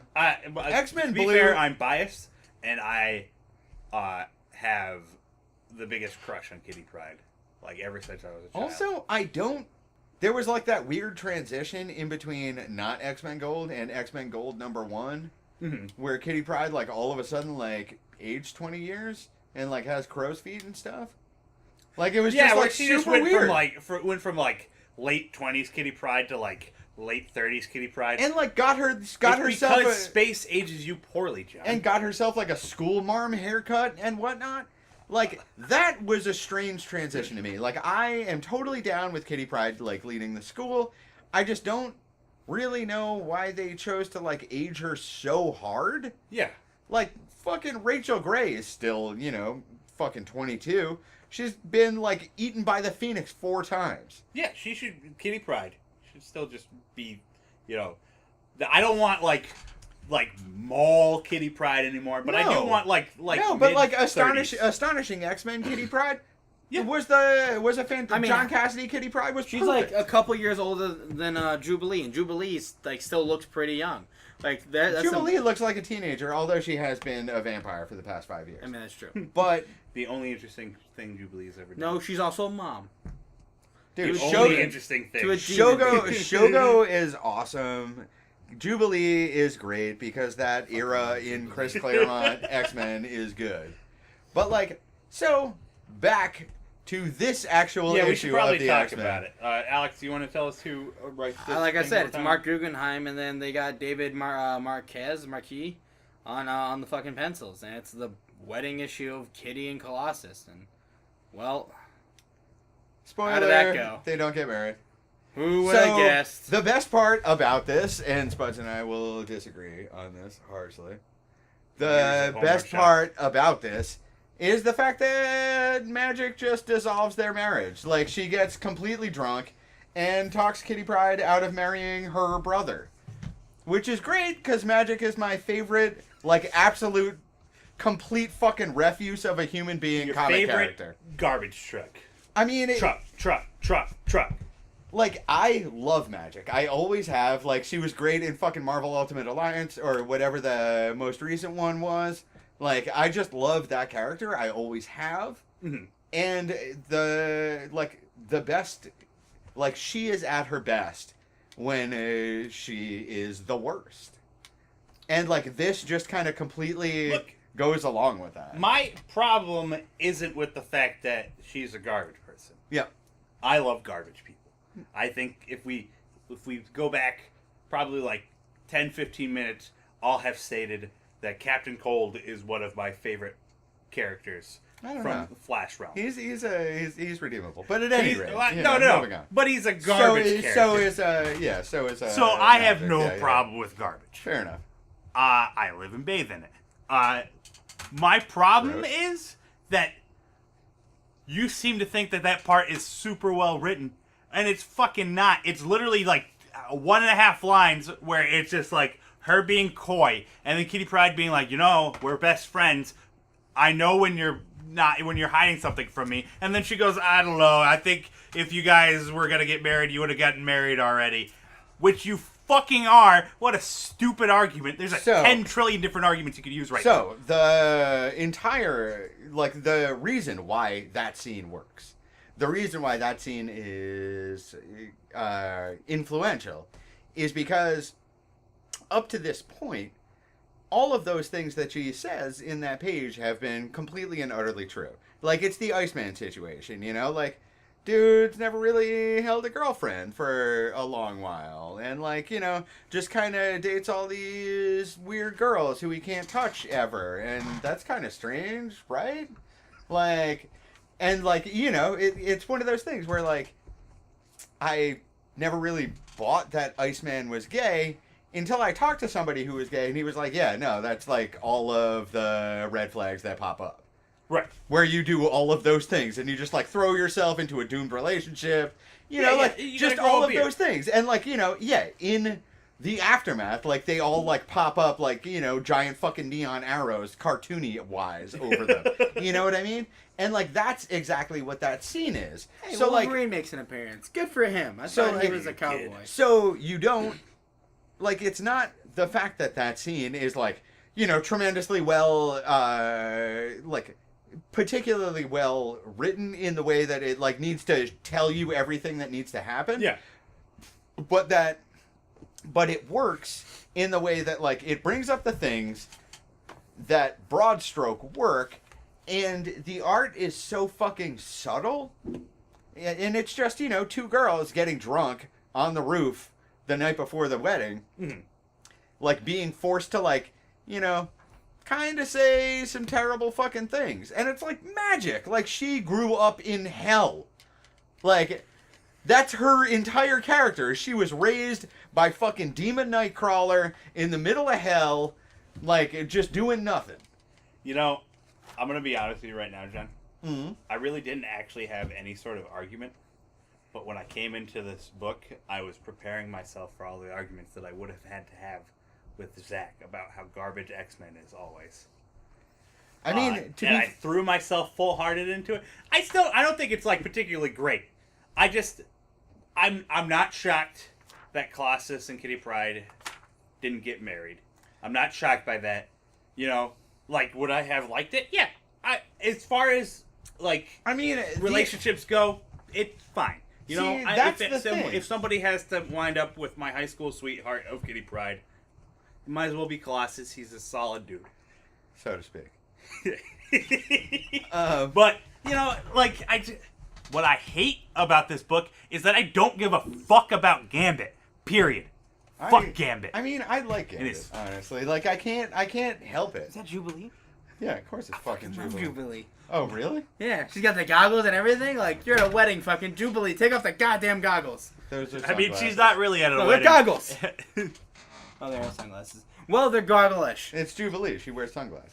But, so, like, the reason why I love this book, why this is the singular best single issue of X-Men that have come out since the contemporary relaunch. So, like, Gold and Blue and Red, even. Mhm. And Red is by far the And best. Gen X. I mean, Gen X Gen was X great, is too. solid. Gen X. I wish But, that like, was a little better. and Astonishing, which has been, you know, Trash Mob. You like the old X-Men? Well, here you go. What? But, like, this issue, singly, like, by itself, has such a great tempo to it.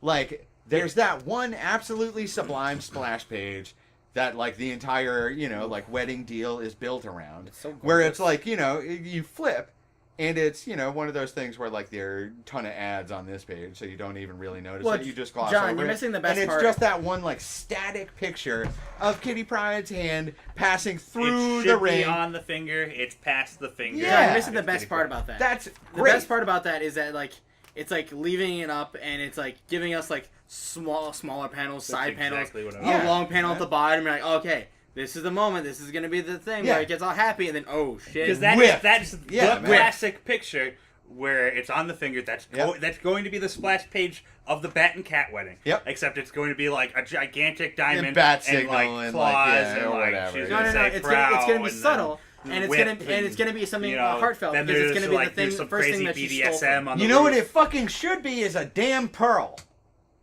Oof, oof, that'd be great. I mean, That'd be balls, dude. I got mommy issues. Ah! Dude, Marry me. He's fucking Batman. Like, no goddamn you really chance. think that, like, No, she got into this relationship with Batman? She's like, huh, I wonder if he might have a couple of, like, abandonment issues. This dude That's- wears rubber bat. That's outfits. strange. No, Never I saw mean, that if coming. if it's not a pearl, I think I'd actually be disappointed. I feel like that's the perfect. Nah, I think the perfect thing is like the first thing that like he ever caught her stealing. That's what he proposed with. Yeah. Well, fuck me, I guess. That's the engagement. No, ring. what The we're wedding saying ring. is, Alex, Like, you're right. you were That is correct. perfect. That was the engagement ring. This is the wedding ring. There are 2 rings. Because God hates I don't fucking know. Yeah, man. no. Like, It's terrible. It's an awful thing. Why don't we just Don't- get like don't just know. fucking like staples and just go through our fucking hands? So, is Storm Gambit's best man? Yeah. And who the fuck is that? Is that like Rusty? and No, that's Bobby fucking- Drake.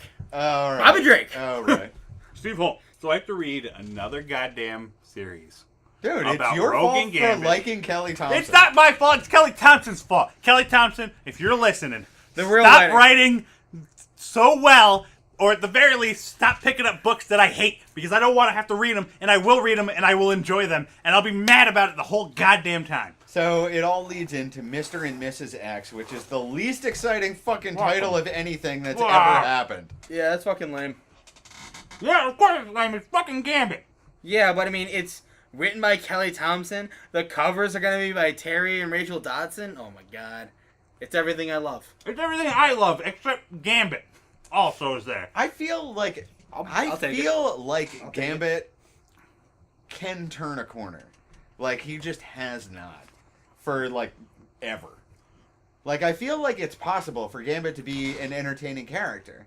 So He's just been like stuck in that stupid fucking like 3/4 cowl that's for He's you know, still rocking fucking it. 2 decades. I've been furious about this, and like I mean, I read. Rogue updated her fucking costume. Why can't he? Rogue updates her costume every 10 minutes. That's I what like the she new does. one. She's rogue. She's rogue. She's a rogue. But anyways, I don't understand that. Anyway, what I'm saying is like, it's very rare, right, in which marriage is the thing that makes a person interesting in real life. You know, like True. Like I'm Very- not. This isn't me going off on my tangent about how stupid the institution of marriage is. Yeah, blah, yeah, blah, yeah, blah, yeah, blah. yeah. That's Moving a different on. conversation entirely. Yeah. What I am saying is it's very rare that like that's what makes a person interesting.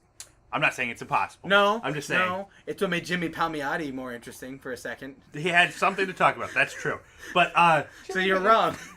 Jimmy Palmiotti. did you know that Jimmy Palmiotti is married to Amanda Connor because he won't let me forget?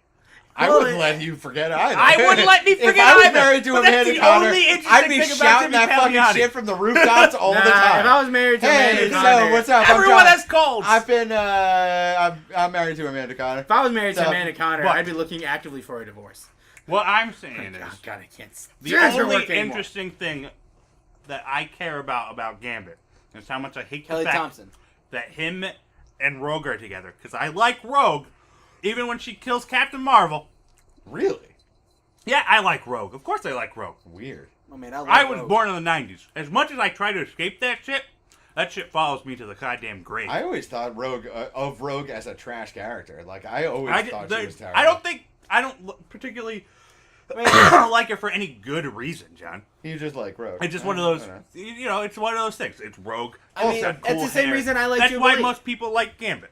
I mean, that's the So, same like, reason I like Jubilee. There's no real People have reason for shitty it. reasons I just for liking fucking love Gambit, Jubilee. John. Any reason you have to like Gambit is a shitty reason. What I am saying though is maybe That's not This is true. actually- His powers are fucking dope. His powers are real fucking dope. yeah, that's what I'm saying. He's The also only- a professional thief, which is a fucking dope thing to be, especially when you have dope powers. Those are the reasons why I like Gambit. Also, he smokes. That's it. That's the rundown. his like eyes those are purple 3 reasons. sometimes. If he drank heavily, John would have a tattoo of him on his arm right now. That is not true at all. Come on. No. Come on. No. Come on, John. Both staff. That's cool. Bow staffs are sweet. I mean, bow staffs are sweet. He but doesn't need to also- have a bow staff as the weapon, but he still does. Yeah. Well, anyways, What I'm saying is that maybe this will be the turning point that make Gambit interesting. But it's Because not he bloody was fucking interested. likely. Yeah. He was interesting in the Rogan Gambit series. More to Maybe the point, it's just because Kelly it was Thompson. more to the Maybe point, Kelly it's- Thompson that and Chris fucking Anka doing series that was shit. really interesting because, I mean, to me anyway, because I'm such a fucking continuity nutball, is like it was just all of them like facing all of their ridiculous fucking past. So it's like them and like their legion of fucking fashion mistakes just getting rolled out. Like all of that is fucking hilarious to me. Like, yeah, you know, like Kelly Thompson just not shying away from the fact that like these are characters with a more fucking baggage than a damn Learjet. Like it's absolutely ridiculous. Yeah. So I'm looking forward to that. I am just not looking forward to the fact that I actually have to pay money for a comic that's called Mr. and Mrs. X. That's the Yeah. stupidest title I've ever heard. It's I real did pay. bad. I snuck into Mr. and Mrs. Smith because of that exact reason. Also a terrible name. They Yeah. should have called. They should have called it like honeymoon or something. No, they should have called it fucking Rogan Gambit. Colon Yeah. honeymoon. Or some other No, French. just stupid Rogan word. Gambit. Rogan Gambit, the ongoing series. It's not as though that I shit was has never making- happened before. I was making. I a mean, French I don't joke, think John. Mr. or Mrs. X is going to be an ongoing I thought series. it was a Hot Shots. It'll joke. be like a trade. What, Rogan Gambit? No, Mr. or Mrs. X. I feel like it's going to be a trade. It's Rogan right Gambit was there only on the a trade. cover, and it's in the previous book. It's Yeah, it's they got 3 ongoing. issues. Dude, they solicited it as X classified. Oh, that thing? That's what That's Mr. what and that Mrs. X is. That's what you bought. Oh God. Welcome to the world. So, John, what do you think? What, for X-Men Gold?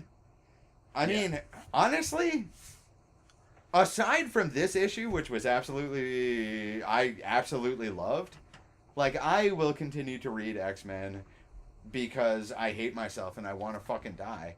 But until it gets any better, fucking hard pass. Pass. Yeah.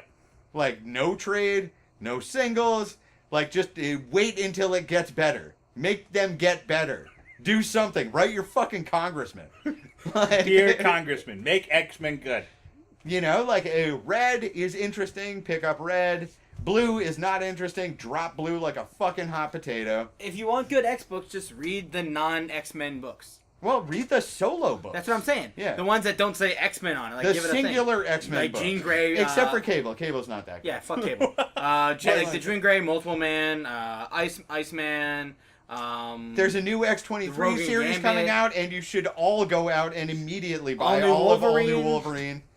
Like Multiple Man? Did we mention that? I already said Multiple No, Man. I want to mention it again. Was it multiple times? Yeah, we're gonna say Multiple Man a few more times here. Multiple Man. Multiple Alright. Man. Multiple Man. Multiple Man. Multiple All right, we're done. We're done. We're done. We're done. Multiple Man. Like, read Multiple all Man. those books Multiple Man. if you want to Multiple read an Man. X book, or just go back and read the good X books until we get to a point where they're good again. Other than that, like, X-Men Gold's a hard pass for me. Like, I picked up like 2 trades worth, and I'm like, this is kind of interesting. Like, Volume 1, like, kind of got me into it. Volume 2 was like, this is a little whatever. And then Volume 3 came out, and I said, nah. I read it in trade because I have a crush on Kitty Pryde. I don't even think that's like even like a good enough factor to keep picking up this book. Nah. Because like I can't do it. I mean, just- I've done worse for less, but like, you know. like Supergirl's boots. Supergirl's man. boots? John, look. Look at this. On my phone. Is it fucking Supergirl's boots? It is.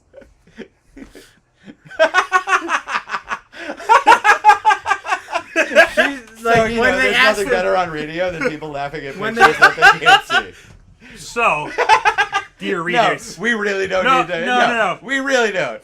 this we're really- is my in Alright. place of my what books are interesting this week. This is my tip. So the year is 2011. I am 19 years old. and you never learn how to fucking read. I'm a high school dropout, and I go to Yon GameStop. Perhaps some of you may remember it from days of yore. And I pick up the game DC Universe Online. And so I go home to play it with my brother and my best friend Foxy, and we're playing it. And eventually we get up to the point where we get to get to go to PvP things. So we go into this room, and all of a sudden, this one guy goes, "Yo, guys, check this out." Whole room goes quiet, listening to him. He goes, "Check out what I got. I got Supergirl's boots!" And then the entire fucking room just erupts. "Oh shit, man! You got Supergirl's boots? Yo, this guy's got Supergirl's boots!" Just losing it for 5 minutes. It is the greatest moment of my life. So if there's anything quality in life, you must know it doesn't hold a candle to Supergirl's boots.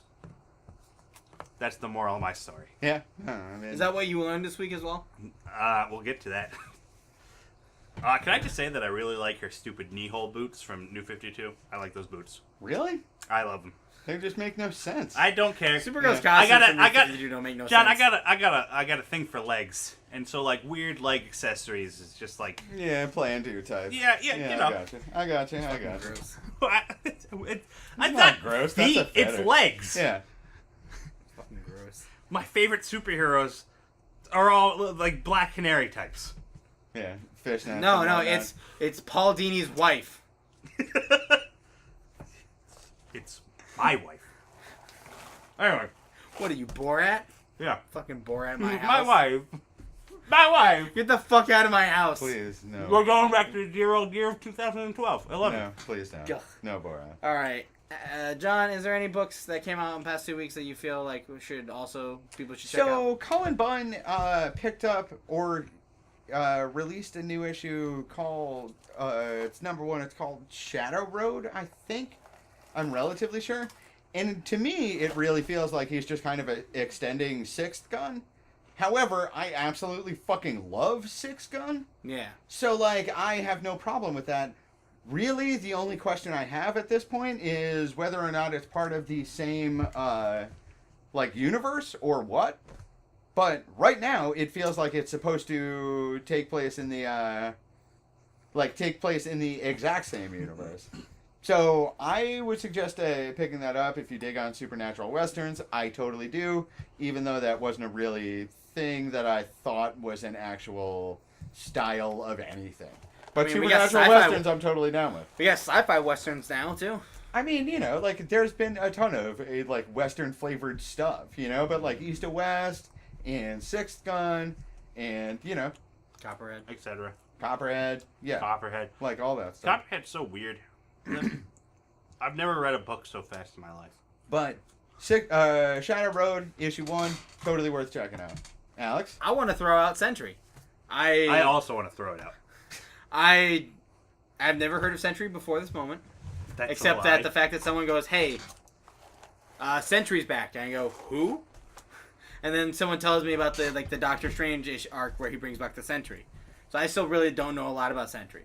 But reading this, did you never Probably read? back. Did you never read the Paul Jenkins actual Sentry thing? No. So the best part of the Sentry is that when Is he when was he died. first introduced, it was all part of this giant rope-a-dope.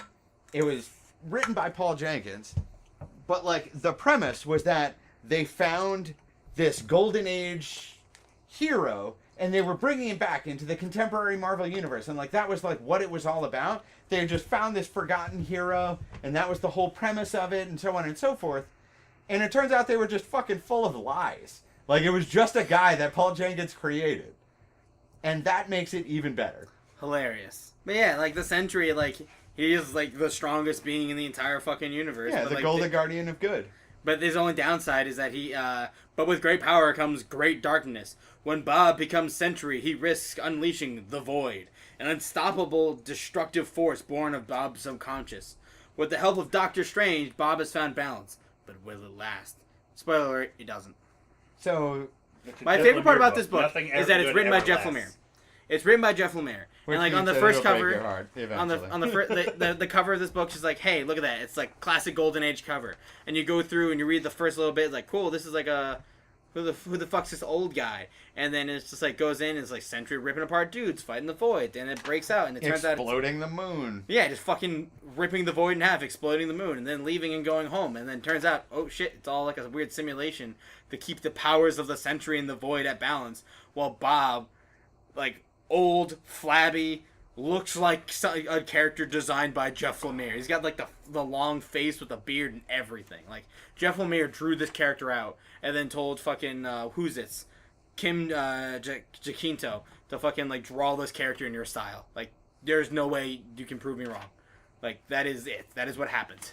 No, I mean, it looks like every single Jeff Lemire character. Exactly. And then you go to like fucking Scout because he shows back up because Bob's just working at his fucking diner with his wife and his missing arm. Because Bob can't hold a fucking day job. Yeah, now? because he's a nutbag. Yeah, and then Misty Knight shows up and she's like, "You didn't check in." It's like, oh, "Fuck you!" Like if I didn't check in, the world would be dead right now. Let me get back to my own thing. And then, oops, the thing that like keeps it in check is stolen.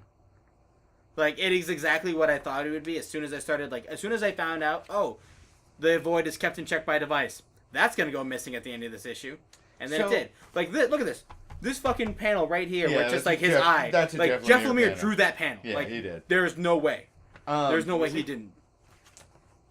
So the whole thing about the Void is that the Void was yeah. the Void was the Sentry's, counterpoint. Yeah. But he was like his exact counterpoint.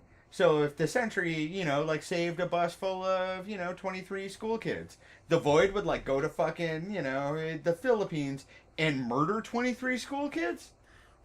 So like that's exactly how that worked. Like the Sentry and the Void always balanced each other out. So like if the Sentry saves the planet, the Void has to kill a different planet. Right? So like that's the power level we're talking about. The Sentry has the tagline is the power of 1,000 exploding suns. So the Void has the reverse of that. The power of 1,000 dying suns? Yeah. It's pretty powerful. Yeah. So that's the entire like dichotomy of the Sentry is he's his own rival. Which is great. And like Yeah. when I heard Jeff Lemire was writing this character, because once I found out Jeff Lemire was doing this book, I did a little research and I found some of that out. I'm like, shit, this is gonna be a good book for Jeff Lemire to write. Yeah. Because like his Mr. Knight his Mr. Knight arc was awesome. I mean, Jeff him Lemire can and save almost anything, including a failing Green Arrow run. yeah. I mean, he did it. Oh, Like that's right. I always forget he wrote that run. I always Can't remember. forget it. I always It's- remember it's that I my- it love was that one of my run. first I just introductions to forget Jeff Lemire. that Jeff Lemire writes it because nobody that I like dies. The Outsider arc That's of Green true. Arrow. He gives you a New character 52 instead. Green Arrow is Yeah, the like fucking Emiko lighthouse comes out of that, right? beacon In Komodo. on a foggy night. Emiko Yeah. Queen Of is my- a Jeff of Lemire New creation, 52. and it's perfect. Thank you. Oh my god. Thank you, Jeff Lemire, for the new I love Red Arrow. Anyway, Sentry, check it out. It's if you like Jeff Lemire stuff, if you like inevitably being saddened by a book. More to the And, point, like, if you enjoy Superman with weaknesses, which is what the Sentry has always been, Like big weaknesses. yeah, like a Superman with a soft target, like this is a great book for it, and it's in the Marvel Universe proper. Yeah. Misty Knight shows up and gives him shit. Yeah, it's great. Like I never thought I'd actually like enjoy this book. I thought, oh, let's just check it out. But like Jeff Lemire continues to do what I like about Jeff Lemire. Break your heart. Yeah. Yeah. Like I know this book's gonna be like super heart wrenching just because of how he draws Bob. Like also like he drew this. Like there's no way he didn't fucking draw like the human stuff. Like this is I'd him. assume like what happened is he just sent a bunch of sketches to whoever this guy is. Like I think the And person you're just like, fuck it, I'll just do that. Well, no, and the dude was like, you're Jeff Lemire and I am some jerk, so I guess we're going with this then. like the first arc where he's in the world definitely looks like someone else's style, but as soon as he gets out of the fucking world, that's Jeff Lemire. Yeah. That's Jeff Lemire doing stuff. Also, Jay Lee created him. I didn't know that. Paul Jenkins and Jay Lee. I didn't know that. Oh, I have the Sentry arc. I'll bring it by if I Sweet. can find it. Yeah. But yeah, Spuds, you already did your thing. Kind of. Supergirl's boots. I'm just gonna say that I'm really excited for the new Teen Titans run. In because general, the team like- looks awesome. Titans, Teen Titans. Teenage girl Lobo, hilarious. And you know, literally anything where Red Arrow shows up, I will read. Emiko Red She Arrow? is The best thing Jeff Lemire has ever done. She is. That's bold. There's a whole. Well, I'm saying giving like the best character for the DC. I'm gonna universe. say Let's it's the that. best thing he's ever done, because there was a hole in my heart, and it was shaped, sized exactly like Mia Mia Dearden. Dearden. Mm. And you know, Child obviously prostitution it didn't and heal heroin. it, but like if there's anything that gives Got me some hope- scotch tape going. Got Yeah. some crazy glue going. There's- Like boxers. on the other side, there's still a Connor Hawk hole missing. You know, He's nothing- dead and he's never coming back. He's coming back, and Bendis is gonna write him. God, I hope not. Huh. God, I hope That not. could be interesting. Thank you, thank you. I mean it. It would be Bendis would write an awesome Connor Hawk, like his return and revival. More to the point, like Connor Hawk has always been like a really interesting character. Like, you know, the actual son of Oliver Queen, like billionaire playboy ridiculousness, who like is now a complete monk. You know. Yeah. And like struggling with the fact that he actually does violence for a living. You know, like that whole entire thing. And exemplified by that one scene in the Kevin Smith Quiver run, or not Quiver, but the next one, where he faces Sound of off Violence. against Dracon, Yeah. and they both just stand there for an entire page of panels, just looking at each other, and everybody's like, so... like, that exemplifies Connor Hawk to And me. then he gets combed. Yeah, well, you know. Yeah, no, I miss Connor Hawk every goddamn day. Yeah, that's fair. And Mia Dearden, she was perfect. I mean, And except for Emiko the was AIDS. great. Yeah, Emiko is great. I miss the AIDS. Like who Gross. right now? What? I said gross. But, Like, you know. like who right now is dealing with that kind of shit? No one. Like is AIDS any less of a prominent thing? No. No. But we got, you know, like that was a neat and interesting thing. Heartbreaking. I mean, it was heartbreaking. Yeah, it was a character moment. Yeah, it just kind of, I don't know. I mean, that's why she hasn't been brought back. I'm sure it is, but like, I still remember the first moment that like, I realized that Mia Dearden was fucking awesome. And it's that part where her mom's abusive ex-boyfriend / pimp is just like sitting there, and he's like, and she's like, guess what, motherfucker? And just like slices the inside of his hand. He's like, you did it to my mom. You know how fucking long that takes in surgery? It's fucking forever. And just like runs off and then figures out who Green Arrow is because she's not a fucking idiot. She goes, who else in their right mind would have such fucking stupid during- facial hair? That's during Quiver. That's Yeah. the very first Yeah. time you see Mia Dearden. That's the first time she exists. Yeah, I know. and it's I- not her mom's boyfriend. That's her pimp. Yeah, it was both. But he's a, you know, I'm pretty sure. No. No. I no, thought. it's her pimp. But she like I know exposes it was the her fact that pimp, like but- that was You're trying to what argue against her- John? No. I'm not arguing. I thought it was. I knew it was her pimp. I just thought it was also her mom's boyfriend. No, but like during that bit of exposition, she brings up her mom's abusive ex-boyfriend and him doing that to her mom. Okay. Yeah. It's just not him. Okay. Well, either way, it's fucking badass. Yeah. And then Green Arrow. she's great. Green Arrow shoots a cinder block off an arrow into the mayor's house, and he's like, "Hey, stop having sex with underage girls." Mind if I play through your tax dollars at work, etc. Fat cats. Man, Quiver is fucking awesome. Quiver's so good. I'm gonna go home and read it again, and I don't Yeah. even read. I still need to read it. What? You ever read Quiver? I keep asking him to let me borrow it. Dude, He I doesn't have let me all of fucking it. borrow Like, I have all of Quiver, or I have Quiver, and then I have the debut of Onomatopoeia, which is his Sound of second. Violence. And then Archer's Quest, which is the singular penultimate Green Arrow. It's arc a road to trip me. book. It's, Green Arrow on a road trip it's is the best. it's the road trip book to me. Like, it's so Dude, much. the new Hard Traveling Hero was It's great. so much Oh my fucking God, better it's than Hard Traveling, though. No, well, no. I The know new what. one. This I'm current saying one? the last, Yeah, the yeah. last Ben arc. Percy. was- This one was Hero all right was as really well. good. Yeah, I mean Ben Percy's got a Hero, like singular, not heroes.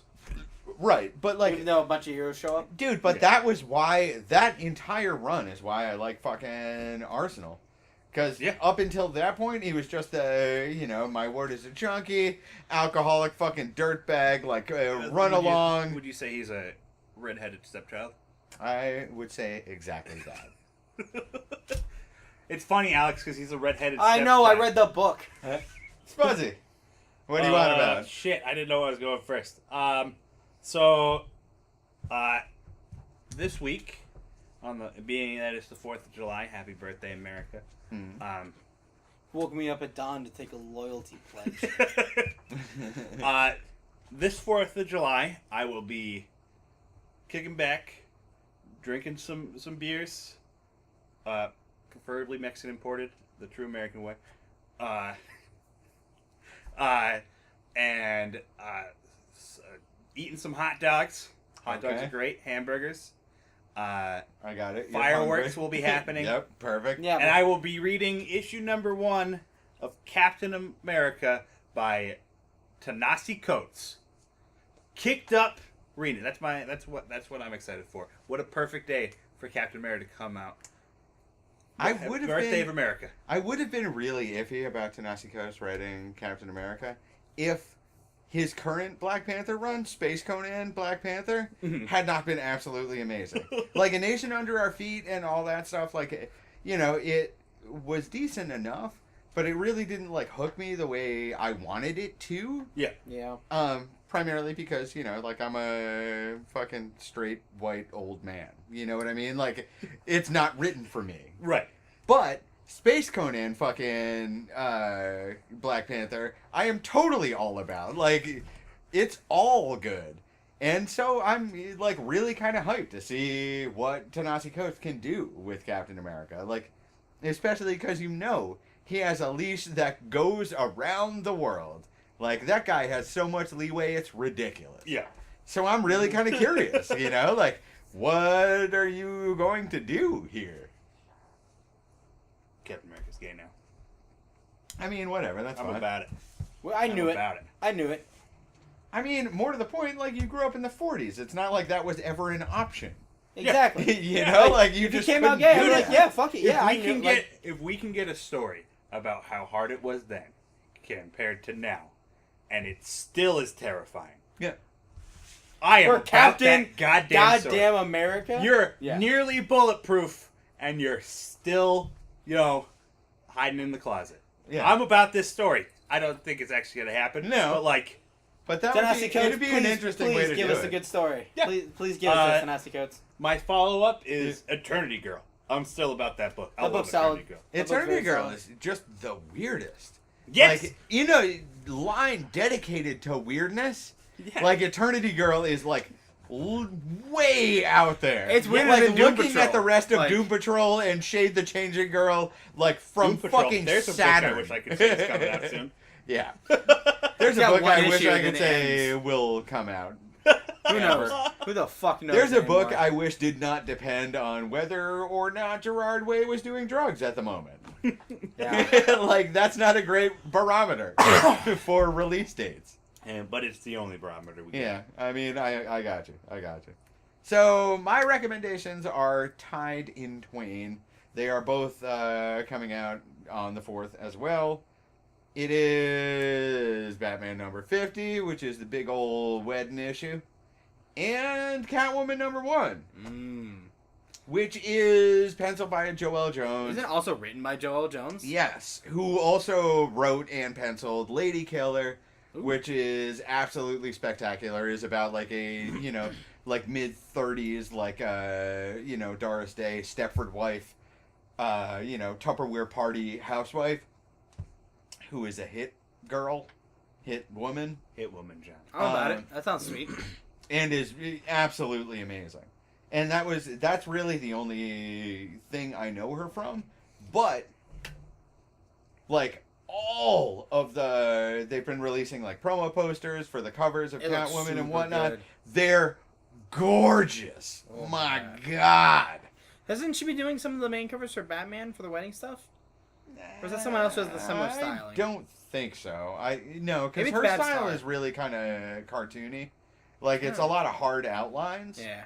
But Maybe they- like all of her Catwoman covers have just been like different level. I felt like she did the gorgeous. the dress variants for the Batman one. Mm, I'm pretty sure. For the Catwoman one? you might The be one, right. Like the one where it's the mirrors and they're looking. Yeah, something bar. The main cover was Bruce Yeah. and the variant was Catwoman, so obviously I got the variant because that dress is fucking gorgeous. Both of those covers are great. They're so good. Those covers are great. Those covers are better together. Mm-hmm. I need to find the Batman one still. Like I gotta track that down and get that because I need them. I need them Yeah. on my wall. Yeah, no, they're great. Like a mirror image of each Mhm. other. So, Alex, My books, nothing. You know, nothing says 4th of July in America like Captain America.